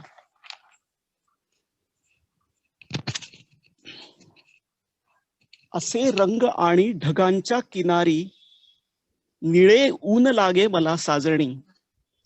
असे रंग आणि ढगांच्या किनारी, निळे ऊन लागे मला साजणी. निळे घाट माथे निळ्या राऊळांचे, निळाईत माझी भिजे पापणी. निळ्या शार मंदार पाऊल वाटा, धुक्याची निळी भूल लागे कुणा. निळ्या शार मंदार पाऊल वाटा, धुक्याची निळी भूल लागे कुणा. तुला प्रार्थनांचे किती अर्घ्य देऊ, निळ्या अस्तकालीन नारायणा. निळे गार वारे जळाची शिराणी, निळ्या चंद्र ओवीत संध्या डुले. निळे गार वारे जळाची शिराणी, निळ्या चंद्र ओवीत संध्या डुले. निळे दुःख घेऊन चोचीत आली, निळ्या पाखरांची निळी पाऊले. निळे सूर आणि निळी गीतशाळा, निळे सूर आणि निळी गीतशाळा. निळाईत आली सखीची सखी. निळे सूर आणि निळी गीतशाळा, निळाईत आली सखीची सखी. निळ्या चांदण्याने निळ्या चंदनाची, भिजेना परी ही निळी पालखी, किती खोल आणि किती ओल वक्षी, किती खोल आणि किती ओल वक्षी, तुझा सूर्य आणि तुझे चांदणे, किती खोल आणि किती ओल वक्षी, तुझा सूर्य आणि तुझे चांदणे, प्राणातले ऊन प्राणात गेले, प्राणातले ऊन प्राणात गेले, तुझ्या सागराची निळी तोरणे. धन्यवाद. मंदारजींची ही कविता ऐकून मला पुलंनी केलेलं नील कुहराचं म्हणजे ब्लू ग्रॉटोचं वर्णन आठवलं. आणि त्याच्यामध्ये त्याने म्हटलं होतं की नीलवर्णम शुभांगम या शांताकारम भुजगशयनम या आपण लहानपणापासून म्हणत असलेल्या श्लोकाचा अर्थ मला तिथे जाऊन कळला. आणि त्यामुळे एक परमेश्वरी प्रत्यय हा त्यांना त्या नील कुहरामध्ये जाणवला. तर तसं खरंच आहे नाही का की शेवटी आपल्याला या निसर्गामध्येच परमेश्वराचा प्रत्यय येतो. ज्या ज्या क्षणी निसर्गाचे चमत्कार आपण पाहतो त्यावेळेला आपल्याला असं वाटतं की याच्यापेक्षा वेगळं परमेश्वराचं अस्तित्व काय असणार आहे.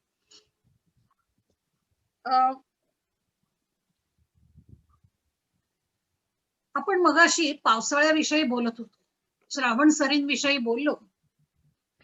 पाऊस जमिनीला दान देतो आणि मग त्यामधून नवनिर्मिती होते. याचं वर्णन करणारे अतिशय महत्वाचे कवी म्हणजे ना. धों महानोर. ना. धों महानोरांच्या रानातल्या कविता जेव्हा प्रकाशित झाल्या तेव्हा साधारणतः मला असं वाटतं 75च्या नंतरचा तो संग्रह 78-79 या काळामधला. आणि त्या काळात मधल्या काळात निसर्ग कवी असा फारसा कोणी नव्हता. तुरळक निसर्ग कविता लिहित होते परंतु एक निसर्ग कवी असंच ज्याला म्हणता येईल असा कोणी नव्हता. आणि त्यामुळे ज्या वेळेला रानातल्या कविता प्रकाशित झाल्या त्यावेळेला त्या काळातली तरुण पिढी त्या निसर्ग कवितांनी अक्षरशः झपाटून गेलेली होती. तेव्हा त्यांच्या कविता या आजही मोह घालतातच, कारण आजही त्या अनेक चित्रपटांमधूनही गायल्या जातात. आणि महानोर स्वतः सुद्धा त्या अतिशय सुंदर गाऊन त्यांच्या तिकडची जी एक वही नावाची पारंपरिक चाल आहे त्या चालीमध्ये गाऊन त्या ती सादर करतात. तेव्हा या ठिकाणी महानोरांच्या आठवणी बरोबर मी डॉक्टर दाभोळकरांना निमंत्रित करते. त्यांची अतिशय गाजलेली या नभाने या भुईला दान द्यावे ही कविता वाचण्यासाठी.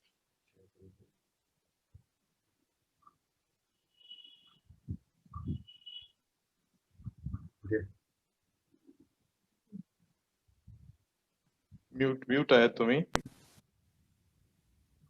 थँक्यू.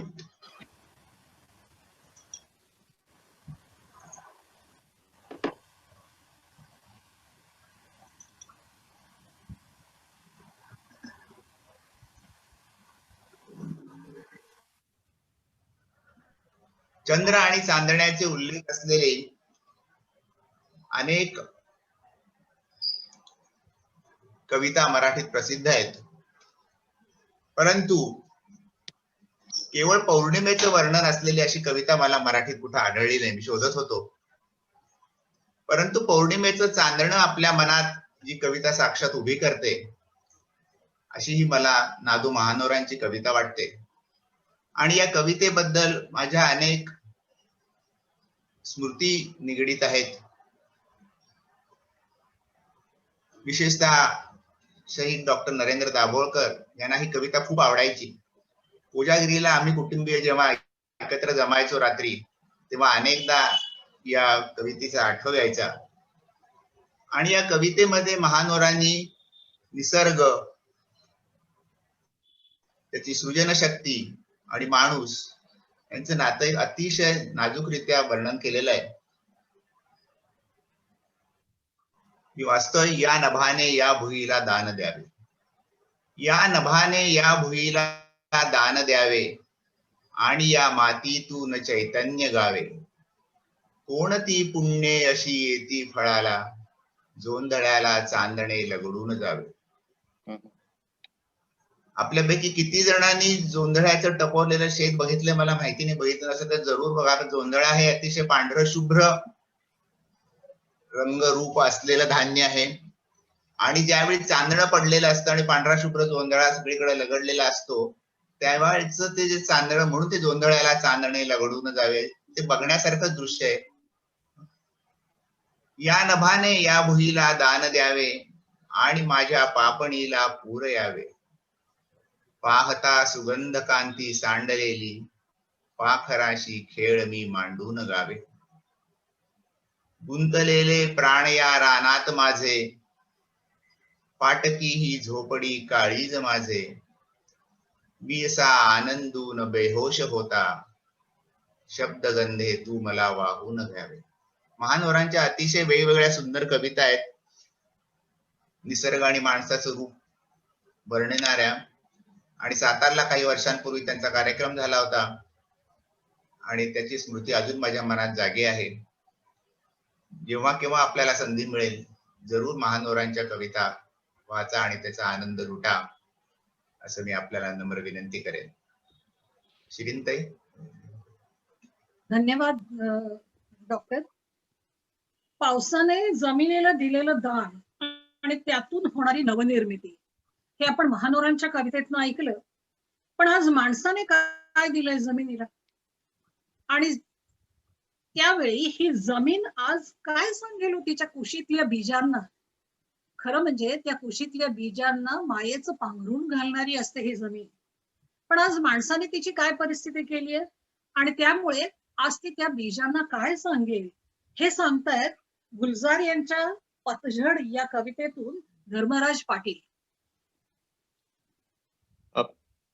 ती कविता थोडीशी पानगळ होते, इज अ नॅचरल प्रोसेस पासून ते आज रियालिटी काय आहे झाडांच्या संदर्भात त्याच्यापर्यंत पोहोचते ही कविता. पतझड़ में जब पत्ते गिरने लगते हैं, पतझड़ में जब पत्ते गिरने लगते हैं, क्या कहते होंगे शाखों से. पतझड़ में जब पत्ते गिरने लगते हैं, क्या कहते होंगे शाखों से. हम तो अपना मौसम जी कर जाते हैं, तुम खुश रहना. हम तो अपना मौसम जी कर जाते हैं, तुम खुश रहना.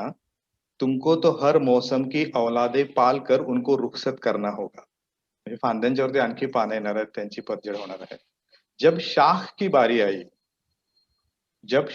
बारी आई कटने की, तो पेड़ से बोली, तुमको मेरी उम्र लगे, तुमको मेरी उम्र लगे. तुमको तो बढ़ना है और ऊंचा होना है. दूसरी आ जाएगी, मुझको याद न रखना. पेड़ जमीन से क्या कहता, पेड़ जमीन से क्या कहता, जब खोद खोद कर उसकी जड़ों की टांगे तोड़ी और जमीन से अलग किया. पेड़ जमीन से क्या कहता, जब खोद खोद कर उसकी जड़ों की टांगे तोड़ी और जमीन से अलग किया. उल्टा जमी को कहना पड़ा, उल्टा जमी को कहना पड़ा. याद है एक छोटे से बीज से तुमने झांक के देखा था जब पहली पत्ती आई थी. This is typical Gulzar style, personification सगळ्या गोष्टींचं होतं. उल्टा जमी को कहना पड़ा, याद है एक छोटे से बीज से तुमने झांक के देखा था जब पहली पत्ती आई थी. फिर आना और मेरी कोख से पैदा होना. घर में बची रही, घर में बची रही. गुलजार.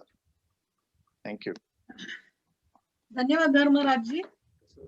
ज्याप्रमाणे झाडावरती घाव पडतात त्यावेळेला आपल्या काळजामध्ये तुटतं, दुःख होतं, तितकंच झाडांशी जिव्हाळ्याचं नातं जोडणारी ही माणसं आहेत.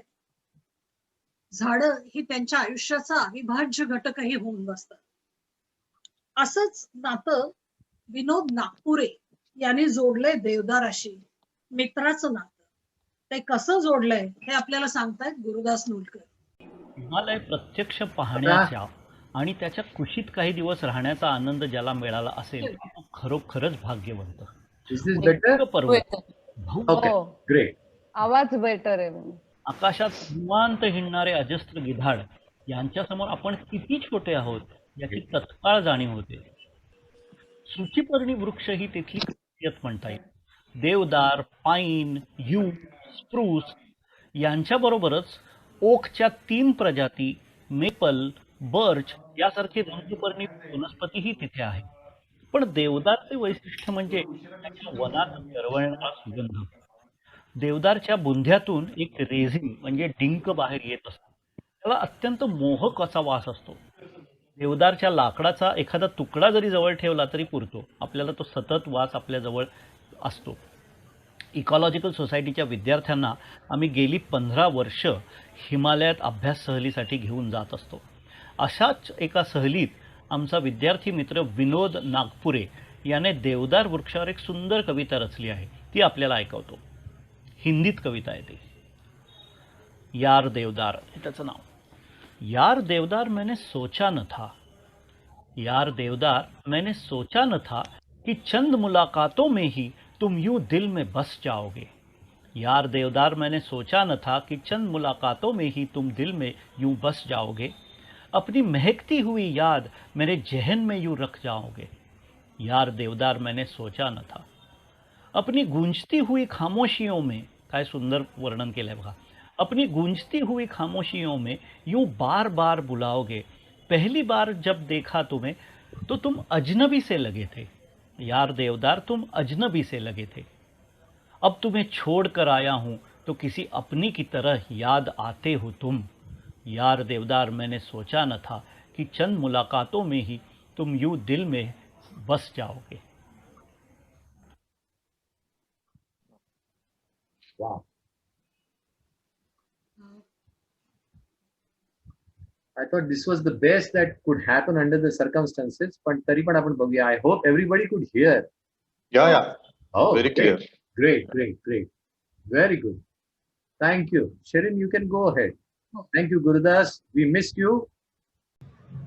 बहावा हा तसा अगदी सुपरिचित वृक्ष शहरात रस्त्याच्या कडे ते अगदी सर्रास लावला जातो. बहाव्याचं इंग्लिश नाव गोल्डन शॉवर, आणि हा वृक्ष फुललेला असताना जर का आपण ह्या वृक्षाच्या खाली उभं राहिलो तर खरोखर ह्या गोल्डन शॉवरची उत्तम प्रचिती आपल्याला येते. आणि याचंच वर्णन करणारी कविता मंदारने लिहिली आहे. इतके सारे सोने मजला अजून पहाणे झाले नाही. इतके सारे सोने मजला अजून पहाणे झाले नाही. अमलताशाच्या जर्द फुलांनी असे नहाणे झाले नाही. इतके सारे सोने मजला अजून पहाणे झाले नाही. अमलताशाच्या जर्द फुलांनी असे नहाणे झाले नाही. गडद उन्हाच्या कनकशाईने नभावरी हा कोरी अक्षरे. कुणा कवीला या वर्णन पर अजून तराणे झाले नाही. अमलताशाच्या जर्द फुलांनी असे नहाणे झाले नाही. रेंगाळत मी असे कधीचा श्रावणातल्या हिरवाईवर. रेंगाळत मी असे कधीचा श्रावणातल्या हिरवाईवर. ग्रीष्म बहरल्या तरुतळी पण कधी रहाणे झाले नाही. अमलताशाच्या जर्द फुलांनी असे नहाणे झाले नाही. गिरीदरीतील भटकंतीस्तव नित्य शोधली लिप्ते. गिरीदरीतील भटकंतीस्तव नित्य शोधली लाख निमित्ते. सोनसळींच्या प्रेमा खातर परी वहाणे झाले नाही. अमलताशाच्या जर्द फुलांनी असे नहाणे झाले नाही. अमलताशचे वेड लागुनी किती ऋतूंची चक्रे सरली. अमलताशचे वेड लागुनी किती ऋतूंची चक्रे सरली. इथे गुंतले एक वार मन पुन्हा शहाणे झाले नाही. इतके सारे सोने मजला अजून पहाणे झाले नाही. अमलताशाच्या जर्द फुलांनी असे नहाणे झाले नाही. मस्त झाली एकदम. छान. कुठून कुठून काड्या, कापूस, दोरे, धागे, पिस असं गोळा करून पक्षी आपल्याला सोयीची जागा निवडून वेगवेगळ्या पद्धतीची घरटी बांधत असतात. आणि त्यामध्ये अंडी घालून त्यातनं पिलं जन्माला आली की त्यांना आपल्या पंखाखाली घेत असतात. आईच्या मायेने त्यांना जपत असतात. कीर्ती अमृतकर वाणी वाचणार आहे प्रकाश गोळे यांच्या निसर्ग आणि माणूस या पुस्तकातल्या पिलू लेखाचा काही भाग. सॉरी, अजून पुढच्या याला वैयक्तिक सुरू होईल. हे राहून गेलं होतं, माझं जरा नजर चुकीने हे झालं. कीर्ती अमृतकर वाणी.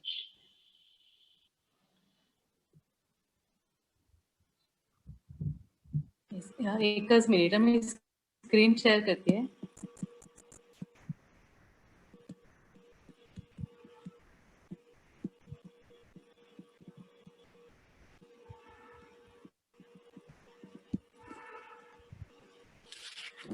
नमस्कार. मी गोळे सरांच्या निसर्ग आणि माणूस या पुस्तकातील काही उतारे आज सादर करणार आहे. गोळे सर हे मूळचे अर्थशास्त्रज्ञ. त्याचबरोबरीने त्यांनी गिर्यारोहण आणि पक्षी निरीक्षण याची सुद्धा सरांना आवड होती. यातून सर निसर्ग आणि पक्षी अभ्यासाकडे वळले आणि त्यांनी काही दुर्मिळ पक्ष्यांच्या अभ्यासासाठी मोहिमा हाती घेतल्या. त्यांनी प्रख्यात पक्षीतज्ञ सलीम अली यांबरोबर देखील काम केलं आहे. सरांनी 1982 मध्ये पुण्यात इकोलॉजिकल सोसायटीची स्थापना केली आणि यामार्फत निसर्ग शिक्षण आणि निसर्ग पुनरुज्जीवन या विषयांमध्ये काम केले जाते. हे सगळं करत असतानाच सरांनी निसर्गविषयक शास्त्रीय लेखन तर केलंच, पण त्या बरोबरीनेच ललित लेखही लिहिले. निसर्ग हा विषय लोकांना सोप्या भाषेत पोहोचवण्यासाठी मराठी आणि इंग्रजीमध्ये अनेक पुस्तकं लिहिली. त्यातलंच हे एक पुस्तक निसर्ग आणि माणूस हे 1996 साली प्रसिद्ध झालेलं पुस्तक आहे. आणि या पुस्तकातला एक लेख आहे पिल्लू या नावाचा. त्यात पक्ष्यांच्या जीवन क्रमाविषयी माहिती अतिशय रंजकरित्या मांडली आहे आणि माणूस या निसर्गाकडून काय शिकू शकतो हा विचार देखील मांडला आहे. तर आता मी यातील काही उतारे सादर करते. नवा जीव जन्माला येणं ही घटनाच मोठी आनंददायी असते. मग ते माणसाचं अर्भक असो किंवा पक्षाचं पिल्लू असो. पुष्कळदा पक्ष्यांच्या जीवनातला परमसुखाचा क्षण म्हणजे पिल्लाचा जन्म. पिल्लाला जन्म देण्यासाठीच पक्षी आणि पक्षीण एकत्र येतात. पिल्लाच्या संगोपनाची जबाबदारी संपली की ते दूर जातात आणि ही मोठी जबाबदारी पार पाडताना वाटेल त्या खस्ता आनंदाने खातात. प्रसंगी जीवही पणास लावतात. हे लिहिताना मला लडाख मधली क्रौंची आठवली. हनले गावाजवळ नदी वाळवंटातून वळणे घेत वाहते. तिच्या भुजा वाळवंटात पसरलेल्या आहेत. अशा एका प्रवाहात जलवनस्पतींचा ढिगारा करून क्रौंच आणि क्रौंचीने घरटे बांधले होते. ते आळीपाळीने आपली 2 अंडी उगवत होते. एक दिवस हवा अचानक बिघडली आणि हिमवृष्टी सुरू झाली. क्रौंची घरट्यात बसून होती. रात्रभर हिमवृष्टी सुरू होती. त्यामुळे नदी गोठून गेली आणि क्रौंचीच्या पिसांवर बर्फ साचला की ती तो झटकून टाकली. रात्रभर ती अंड्यांवरून हलली नाही. दिवस उजाडताच ती उठली. आखडलेले अंग तिने मोकळे केले आणि बाजूच्या निसरड्या बर्फावर आपला तोल सांभाळीत ती न्याहारी शोधण्यासाठी जाऊ लागली. आणि इतका वेळ तिच्या शेजारी घरट्याचे संरक्षण करीत उभा असलेला क्रौंच आता घरट्यावर गेला आणि अंडी उगवू लागला. अंडी उगवण्याचे हे काम फक्त पक्षीनच करते असे नाही, तर पक्षीही तिला मदत करतो आणि स्वतः एकटाही ही जबाबदारी पेलतो. एम्परर पेंग्विन हे पक्षी अंटार्क्टिकाच्या बर्फाळ प्रदेशात राहतात. पेंग्विन पक्षी एकच अंडे घालते आणि ते पक्षाच्या हवाली करते. हा पक्षी ते अंडे आपल्या 2 पायांवर ठेवतो आणि त्याची दाट पिसे ते अंडे झाकून त्यांना ऊब देतात. अंडे पायांवर ठेवले की पेंग्विन पक्षाची जणू तपश्चर्या सुरू होते. हे अंडे सोडून त्याला कुठेही हलता येत नाही. मग असे 15-20 नरपक्षी एकत्र येतात आणि एकमेकांना खेटून उभे राहतात. याच सुमारास अंटार्क्टिकाचा भयानक हिवाळा सुरू होतो. तापमान शून्याच्या खाली 150 ते 200 सेंटीग्रेड पर्यंत उतरते. हिमवादळे थैमान घालतात आणि सर्वत्र अंधार पसरतो. जिथे मानवाला जगणे अशक्य होईल अशा वातावरणात थंडी आणि वादळाशी सामना देत हे पक्षी जवळपास 2 महिने एकाच जागी स्तब्ध उभे असतात. एकमेकांच्या शरीराची ऊब एकमेकांना लागेल तेवढीच. आपल्या पायांवरचे अंडे सोडून अन्न पाण्यासाठीही त्यांना कुठे जाता येत नाही. 2 महिने पुरे होतात न होतात तोच अंड्यातून पिल्लू बाहेर पडते. याच सुमारास आतापर्यंत दूर गेलेली मादी परत येते आणि नर पिल्लाला तिच्या हवाली करतो आणि स्वतःचा उपास सोडण्यास बाहेर पडतो. मला नेहमीच आश्चर्य वाटत आलं आहे की अशा प्रकारची प्रचंड शक्ती, सहनशीलता आणि अचाट ताकद या चिमुकल्या जीवांच्या शरीरात कोठून येत असावी. कशाच्या प्रचंड ओढीने पक्षी 5-6 हजार किलोमीटर अंतर पार करून स्थलांतर करतात आणि या वाटेत महासागर, वाळवंट, उत्तुंग पर्वत ओलांडतात. जीवावरची संकट लिलया झेलतात आणि प्रसंगी स्वतःचे बळीही देतात. आपण माणसं जेव्हा हे सर्व पाहतो, पक्ष्यांच्या हालचालीचा, वर्तणुकीचा अभ्यास करतो, तेव्हा आपल्याला हे कळतं की या सर्व गोष्टींची योजना निसर्गानेच केली आहे. त्यानंच पक्षींना एकत्र येण्यास, एकमेकांवर प्रेम करण्यास प्रवृत्त केलं, कारण त्याला त्याचा कार्यभाग या दोघांच्याकडून साधून घ्यायचा आहे. या दोघांच्या मिलनातून पुढची पिढी जन्माला घालायची आहे. निसर्गाची सारी चक्र अव्याहतपणे, अबाधितपणे चालू ठेवायची आहे. पक्षी, सृष्टीतला कोणताही जीव ही निसर्गाच्या हातातली निव्वळ खेळणी आहेत. पण माणूस मात्र या सर्वांपासून या नैसर्गिक शक्तींपासून जास्तीत जास्त अलिप्त आणि निराळा होत चाललाय. त्या नैसर्गिक शक्तीचे विचार हेतू कळतात कारण त्याला स्वतःची बुद्धी आहे. त्याला स्वार्थ समजतो त्याच्या स्वतःचा, तो राहतो त्या समाजाचा आणि राष्ट्राचा. असे अनेक स्वार्थ आहेत जे नैसर्गिक शक्तींना न जुमानता कार्य साधण्यास तयार आहेत. ज्या अस्त्रांनी निसर्ग इतर जीवांच्या संख्येचं नियंत्रण करतो ती अस्त्र मानवाने पुष्कळशी निष्प्रभ करून टाकली आहेत. निसर्गावर आपण केवढा विजय मिळवला अशी घमेंड माणसाला आहे. पण मनात असाही विचार येतो की निसर्गाच्या बंधनातून मुक्त झालेला माणूस काही मूलभूत नैसर्गिक गोष्टी विसरत तर चालला नाहीये ना. काही अदृश्य शक्तींनी पक्षी आणि पक्षी एकत्र येतात. केवढं निर्व्याज आणि प्रामाणिक प्रेम करतात ती एकमेकांवर. या प्रेमाला स्वार्थाचा जरा सुद्धा वास येत नाही, कारण ज्या गोष्टीत त्याची परिणिती होणार ती गोष्ट निसर्गाने ठरवून टाकलेली असते आणि वैयक्तिक स्वार्थ या निसर्ग धारणेत बसूच शकत नाही. असं प्रेम माणूस करू शकेल का? अलौकिक मानवी प्रेमाच्या कथा फिक्या पडाव्यात अशा घटना, अशा गोष्टी निसर्गात दररोज दरवर्षी घडत असतात. त्या ज्याला पाहायला मिळतील तो भाग्यवान. मानव हा सर्वश्रेष्ठ प्राणी आहे असा अहंकार यावेळी गळून पडतो. पण व्यक्ती तितक्या प्रकृती ही म्हण फक्त माणसांनाच लागू पडत नाही बरं का. क्रौंच, हंस, गरुड असे मोठे पक्षी जन्मभर आपल्या जोडीदाराला सच्चेपणाने साथ देतात. बदकं, मोर, कोंबडे अशांसारखे पक्षी अंडी उगवण्याची आणि पिल्लांच्या संगोपनाची जबाबदारी पूर्णतः पक्षींवर टाकतात. तर कमल पक्षी, पेंटेड स्नाईप, बटन क्वेल यामध्ये ही कामगिरी पूर्णपणे नरपक्षी सांभाळतो. अंडी घालून मादी घरटं सोडून जाते आणि पुढची सगळी जबाबदारी असते ती नरपक्षावर. हे सगळं पाहणाऱ्या माझ्यासारख्या माणसाला या पक्ष्यांचं खूप कौतुक वाटतं. बदक आपल्याला मदत करत नाही म्हणून बदकी रागवत नाही आणि संगोपनाची सर्व जबाबदारी आपल्यावर पडली म्हणून कमल पक्षी रुसत नाही. तिथे त्यांच्या स्वार्थाचा प्रश्न नसतोच होईल. सगळेच अदृश्य पण लवचिक अशा नैसर्गिक बंधनांनी जखडलेले असतात. त्यांची प्रत्येक कृती, त्यांचं प्रत्येक वर्तन याला जो अर्थ असतो तो त्यांच्या वैयक्तिक जीवना पलीकडचा असतो. मग मला वाटतं की जी निस्वार्थ पारलौकिक कृती आपल्या हातून व्हावी म्हणून अलौकिक माणसंही जन्मभर झगडतात, ती कृती निसर्गाच्या बंधनात अडकलेल्या जीवांच्या हातून अभावितपणे होत असते. निसर्गाने मानवी बुद्धीवर मिळवलेला हा विजय नव्हे का? धन्यवाद. फार सुरेख माहिती मिळाली याच्यामधनं. फारच याच्यामधलं क्रौंच पक्षाविषयी जे वाचलं गेलं त्याच्यावरनं मला एक आठवण महत्वाची झाली ती अशी की भारतामधलं पहिलं काव्य जे जन्माला आलं, जे वाल्मिकींनी लिहिलं होतं ते क्रौंच पक्षावरनं लिहिलं गेलेलं होतं. वाल्मिकींना नारद मुनी भेटले आणि त्यांनी सांगितलं की तुला रामायण लिहायचं आहे काव्यरूप. त्यावेळेला वाल्मिकी म्हणले काव्य म्हणजे काय, मला काही येत नाही लिहायला. ते म्हणले योग्य प्रसंग येईल आणि त्यावेळेला तुला काव्य आपल्या आपण स्फुरेल. आणि क्रौंच पक्षी आपल्या प्रेम क्रीडेमध्ये मग्न असताना एका व्याधाने बाण मारला आणि त्यापैकी एका पक्षाचा मृत्यू झाला आणि दुसरा पक्षी रडत त्याच्या भोवती घिरट्या घालायला लागला आणि शोक करायला लागला.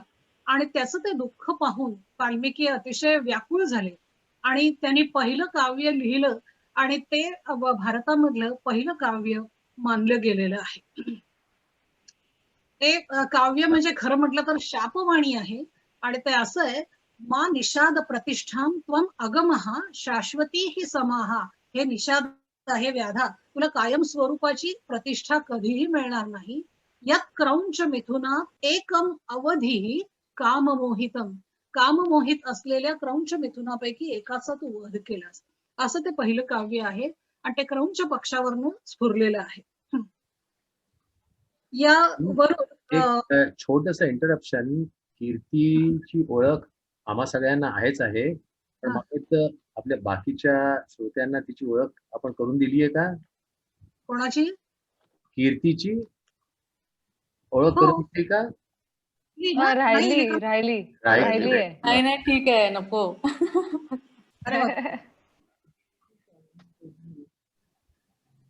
सॉरी ठीक आहे, आता पुढे जाऊया आपण. पुढे आहेत कविता. नाही करू ना. मी आम्हाला ओळख आवडेल. कोण आहे ही कीर्ती काय माहित नाही. काय वाचण्याच्या नादात माझ्याकडनं निसटलं. No problem. एवढं काय.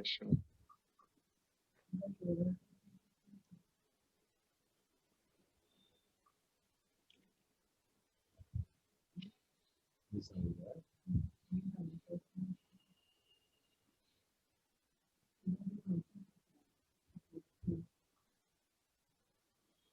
माझ्याकडनं मी ते सगळं खरं म्हणजे वेगळं लिहून घेतलं होतं, पण हे आता कसं नाही काय का, नंतर थोड्या वेळात पुढे जाऊन आपण नंतर तिचं एक ओळख करून देऊया. नाहीतर आय विल मी सांगू का? मी By that time we can finish. Doctor. Yeah, please. Okay, please Ketaki जरूर सांग. हा, तर कीर्ती आमची सगळ्यांची खूपच जवळची मैत्रीण आहे आणि गेली अनेक वर्ष आमच्या बरोबर पर्यावरण या क्षेत्रात काम करतेच आहे. तिने इकॉलॉजिकल एन्व्हायरमेंटल सायन्स केलं शिक्षण, नंतर इकॉलॉजिकल सोसायटीमध्ये काही काळ काम केलं, आमच्या बरोबर केलं ऑयकॉस मध्ये. मग नंतर सगळ्यात तिचा मोठा अनुभव म्हणजे मंत्रालयात एन्व्हायरमेंटल डिपार्टमेंट मध्ये काम केलं. आता ती जीवित नदीची डायरेक्टर आहे, आमच्या बरोबरही थोडंफार काम करत असते. सो असं एन्व्हायरमेंट मध्ये भरपूरच तिचं काम आहे. Very meticulous person. कीर्ती, तुला फक्त स्टॉप शेअर करायला हवंय का? नाही, धर्मराजच्या कवितेचे फोटो आहेत पुढे, म्हणून मी थांबली. Do we have time, doctor? अंतिम अर्चच्या बरोबर right from our inception, Kirti has always been intrinsic to all our activities. खूप छान. पुढे जाऊया. खूप छान चाललंय. I think let's go on. वेळ आहे का आपल्याकडे? हा, ओके. हो. थोडंसं आपल्याला वेळेकडे थोडंसं बघायला लागेल, पण I think the going is just beautiful. Let's go ahead. Shirin, please continue. Thank you. कीर्तीने जे पिल्लांविषयी सांगितलं त्याच्याशीच निगडीत अशी धर्मराज पाटील यांनी महिन्याच्या पिलावर लिहिलेली कविता आहे, ती त्यांनी सादर करावी अशी मी त्यांना विनंती करते. कीर्ती, फोटो शेअर करता इफ यू ट्राय. ओके. तर पावसाळ्यात बऱ्याच वेळा काय होतं की आता हे महिन्याचं पिल्लू आहे, साळुंखीचं पिल्लू आहे. तर पावसामध्ये घरट्यातनं पिली खाली पडतात आणि मग बऱ्याच वेळा ते घरटं परत सापडत नाही, की तेही वाहून गेलेलं असतं. त्या पिलाचे पॅरेंट्स जवळ नसतात, मग ते घरी आणावं लागतं. असं बऱ्याच वेळा होतं पावसाळ्यामध्ये. तर हे एकाने पिल्लू आणून दिलं होतं माझ्याकडं आणि ते हेल्दी होतं for like 3-4 days it was. आणि एक दिवस सडनली इट पास्ट अवे.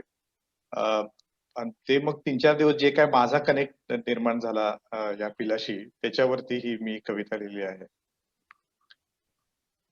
एक धड़कता पल आया था घर, एक धड़कता पल आया था घर, जो दहकता हुआ लौटा है आज, बस 4 ही दिन में. एक धड़कता पल आया था घर, जो दहकता हुआ लौटा है आज, बस 4 ही दिन में. उस एक पल ने इतने लम्हे बिखेरे, जो बटोरने में कई साल लगेंगे मुझे. बिना लफ्जों की ढेर सारी बातें की हमने, बिना लफ्जों की ढेर सारी बातें की हमने.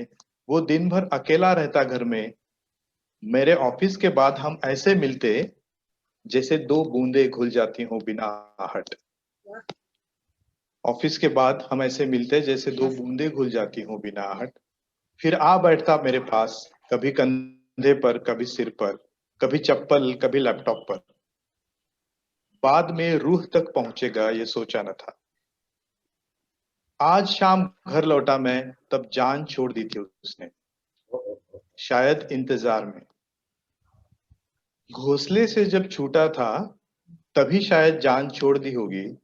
बस मिलने आया था मुझे, घुलने आया था नज्म में. एक गमले में अब दफन है, एक गमले में अब वो दफन है. कुछ ही हफ्तों में मिट्टी होगी उसकी. उस मिट्टी का एक टीका जरूर लगाऊंगा कभी. इंसानों की बेबस भीड़ में एक चूजा रूह रुला गया, बीता वक्त धुला गया. धन्यवाद. वाह, मस्त. चटका लावून जाणार आहे. चटका लावून जाणार आहे. चटका लावून जाणार आहे. यानंतर पुन्हा एकदा जंगल गर्द व्हायला लागतात. झाडांनी वेलींनी गच्च भरतात. झाडांमधनं कळ्या डोकावायला लागतात आणि त्या कळ्या मोठ्या होत होत हळूहळू फुलांमध्ये रूपांतरित होण्यासाठी पुढे जात असतात. अशाच एका कळीची कथा सांगतायत माणिक घारपुरे. एक स्वलिखित ललित सादर करते. ही एका कळीच्या उमलण्याची गोष्ट आहे. सामान्यपणे जो प्रत्यक्षात एक प्रकारचा निवडुंग आहे, पण ब्रह्मकमळ म्हणून ओळखला जातो अशा झाडाच्या कळीचा प्रवास आहे, जो मी साक्षी भावानं बघत होते. त्याचंच वर्णन या कथनात्मक ललित बंधात केलंय. खरं म्हणजे इथे आपल्यात काही वनस्पती शास्त्रज्ञ उपस्थित असताना असं काही वाचण्याचं धाडसच करते. त्या झाडाचं नेमकं नाव जेव्हा शोधलं तेव्हा नेटवर एका लेखात एक इंग्रजी नाव वाचलं, क्वीन ऑफ नाईट. हे नाव मला पटलं आणि आवडले. हेच नाव सार्थ करणारं एक ललित सादर करते, गंधाळ रात्र. सहेल आहे. गेल्या 15 दिवसापासून इथं अंगणातल्या एका पाहुणीनं माझं चांगलंच लक्ष वेधून घेतलंय. ही पाहुणी म्हणजे एक सुकुमार कोमल कळी आहे. आतापर्यंत हिरवट गुलाबी पदरांच्या आड असलेली लपत हळूवार मोठी जात होती. तिची लांबी, तिची उंची वाढणं अचानक संपलं कधीतरी. मग मला रोज वाटायचं की ती आज उमलेल, पण छे नाहीच. ती उमलायचं काही नावच घेईना. नंतर मग ती पुष्ट होऊ लागली. तिच्या अंगावरचे वळसे घुमावदार होऊ लागले. टोकाशी पाकळ्यांचा शुभ्र रंग डोकावून पाहू लागला. मग वाटलं की आता ती लगेच उमलेल. मी सारखी लक्ष ठेवून होतेच, पण छे कळी काही खुलेना. माझ्यासारखे अनेक जण तिच्यावर फिदा होऊन तिच्या फुलण्याची वाट बघत होते. आधी तर सकाळी सकाळी सूर्यदेव आलेत. तिचं कोवळेपण पाहून लुब्ध झालेत. तिला म्हणाले, जर माझ्यासाठी उमललीस तर सोन्यानं मढवीन, सोन किरणांनी नाहू घालीन. पण ती कळी भौतिकाला भुलली नाही. तिला सोन किरणांचा मोह पडलाच नाही. मी बघत होतेच, कळी काही उमलली नाही. मग आला वारा. त्यानं तिला हलकेच गोंजारलं आणि म्हणाला की माझ्यासाठी माझ्या देखत उमललीस तर तुझं असणं, तुझं जो तुझ्या अस्तित्वाचा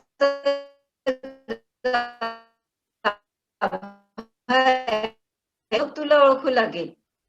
पण ती कळी प्रसिद्धीतही रमली नाही. मी बघत होतेच, कळी काही उमललीच नाही. मग पावसानं हजेरी लावली.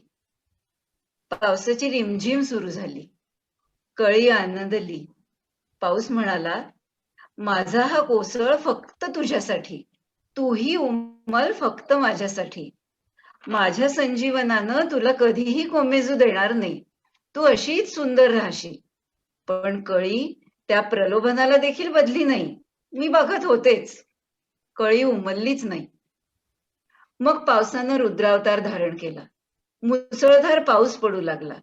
विजांचे आसूड उगारले गेले. ती पावसात अधोवदन होऊन जागच्या जागीच थरथरत राहिली. पावसाचा मार निमूट सोसत राहिली.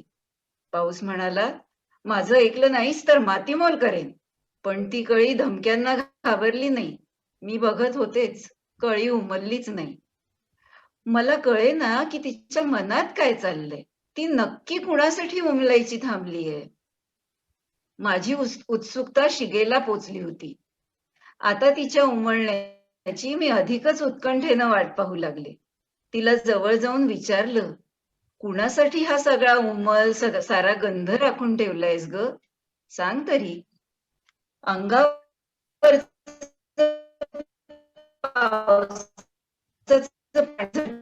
लाजली असावी. सतेज मुद्रा आणि स्मितहास्य बघून वाटलं की तिला त्या कुणाची तरी चिरप्रतीक्षित चाहूल लागली असावी. आणि झालंही तसंच. संध्याकाळ होऊ लागली होती. चारी बाजूंनी अंधार दबक्या पावलांनी येऊ लागला. तो मखमली काळाभोर अंधार त्यानं त्या कळीलाही कुशीत घेतलं. कळीनं त्याच स्पर्शाची वाट बघितली होती. ती विश्वासून खुदकन हसली आणि एक एक गुलाबी आवरण दूर करू लागली. नाजूक शुभ्र पाकळ्या अधीर होऊन थरथरत विलग होऊ लागल्या. पाकळ्यांचे बाहू पसरून तीही अंधाराच्या कुशीत शिरली. मी बघत होतेच. कळी आनंदली होती, पूर्ण उमलली होती. तिचं बघता बघता सुगंधी होत जाणं मी अनुभवलं होतं. खरं सांगू, मला तिचा हेवाच वाटला. मी डोळे मिटून मनातल्या मनात तुला सांगितलं, सहेल आली, मलाही असंच फुलायचंय, गंधाळायचंय, तुझ्या सोबत उमलायचं आहे. येशील ना? येच. धन्यवाद. सुंदर. वा, हो, सुंदर. फार सुरेख होतं हे. सुरेख, फारच सुंदर. खूपच सुंदर. कळीचं उमलणं अगदी जाणवत होतं सगळं. त्याचा क्षण क्षण जाणवला. ब्रह्मकमळ उमलताना तिथे आपण असणं आणि तो एक अप्रतिम सोहळा आहे आणि त्याचा जो एक फ्रॅग्रन्स आहे तो एवढा डिव्हाइन फ्रॅग्रन्स आहे की मला वाटतं तो एक खूपच सुंदर एक्सपिरियन्स असतो. आणि कारपुरे, थँक्यू सो मच. ब्रह्मकमळ जसं रात्री उमलतं तसं चंद्रविकासी कमळ सुद्धा असतात आणि त्यामुळे तीही रात्रीच उमलतात. जसा चंद्र वर येतो तशी ही कमळ उमलतात. म्हणून ज्ञानेश्वरांनी त्याचं वर्णन असं केलंय की आपुला ठावो न सांडिता आलिंगिजे चंद्रू प्रकटता. जे आपणही आज करतोय की आपली जागा आपण सोडत नाहीये, पण आपण चंद्राच्या या सुंदर चांदण्याचा या सगळ्या साहित्यातून आस्वाद घेतोय. एक माझी छोटीशी कविता मी सादर करते आणि मग पुढे दाभोळकरांच्या कवितेकडे जाते. चांदण्याचे आभाळ उतरले दारातल्या प्राजक्तावर.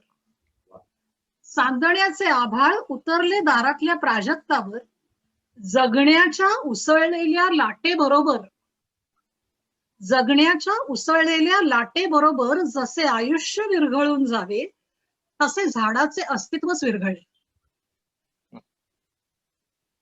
बगळ्यांनी पांढरे झालेले झाड पाहिले, बगळ्यांनी पांढरे झालेले झाड पाहिले आणि वाटले की जगणेच उतरले आहे येथे.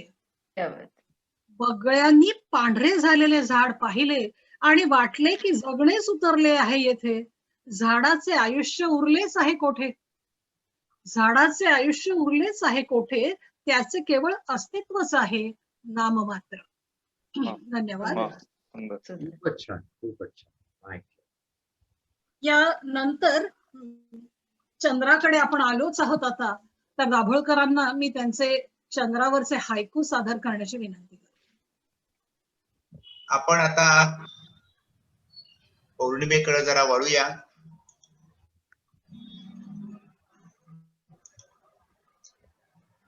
पौर्णिमेचा हा चंद्र जगभरच्या कवींनी उपमा, उत्प्रेक्षा, रूपक म्हणून वापरलेला आहे.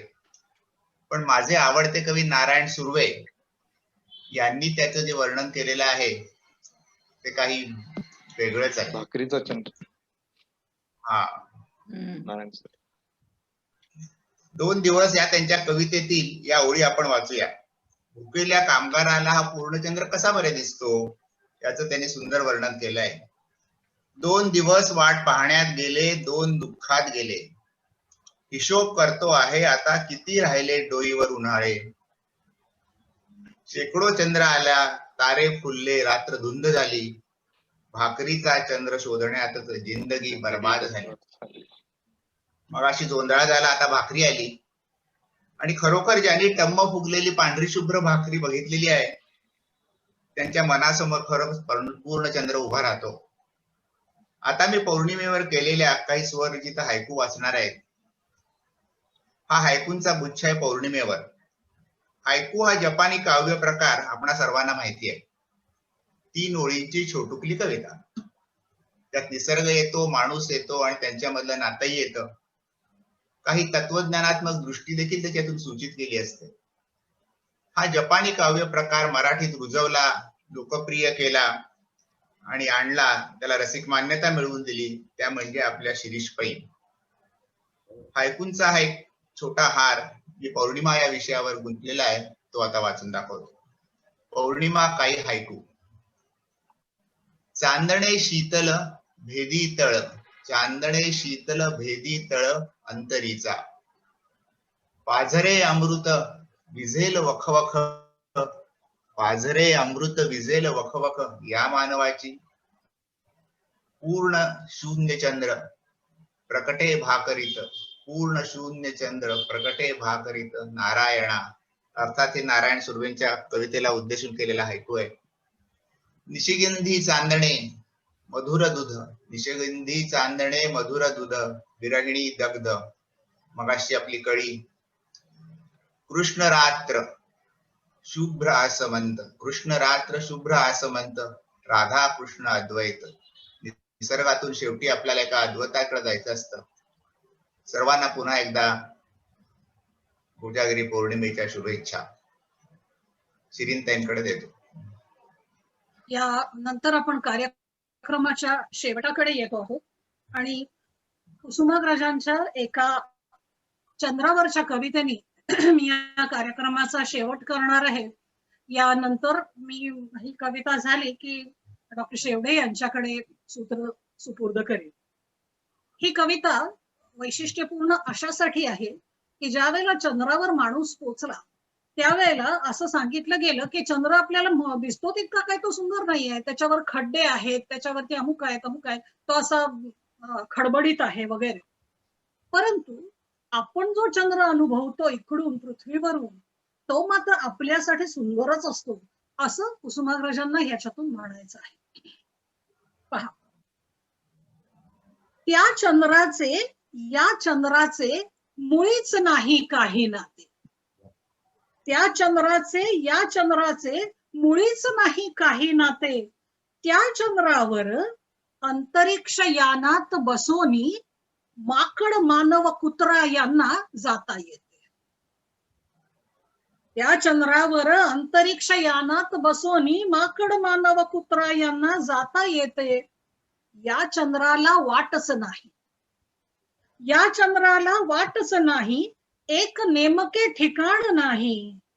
हाही नभाचा मान करी, हाही नभाचा मान करी, पण लक्ष मनांच्या इंद्र गुहातून भटकत राही. नटखट मोठा, नटखट मोठा ढोंगी सोंगी, लिंबोणीच्या झाडामागे केव्हा लपतो मुलाप्रमाणे. लिंबोणीच्या झाडामागे केव्हा लपतो मुलाप्रमाणे, पीन स्तनांच्या दरेत केव्हा चुरून जातो फुलाप्रमाणे. भग्न मंदिरावरी केधवा, भग्न मंदिरा परी केधवा, बृहस्पती सम करतो चिंतन. कधी बावळा तळ्यात बुडतो, थरथर कापत बघतो आतून.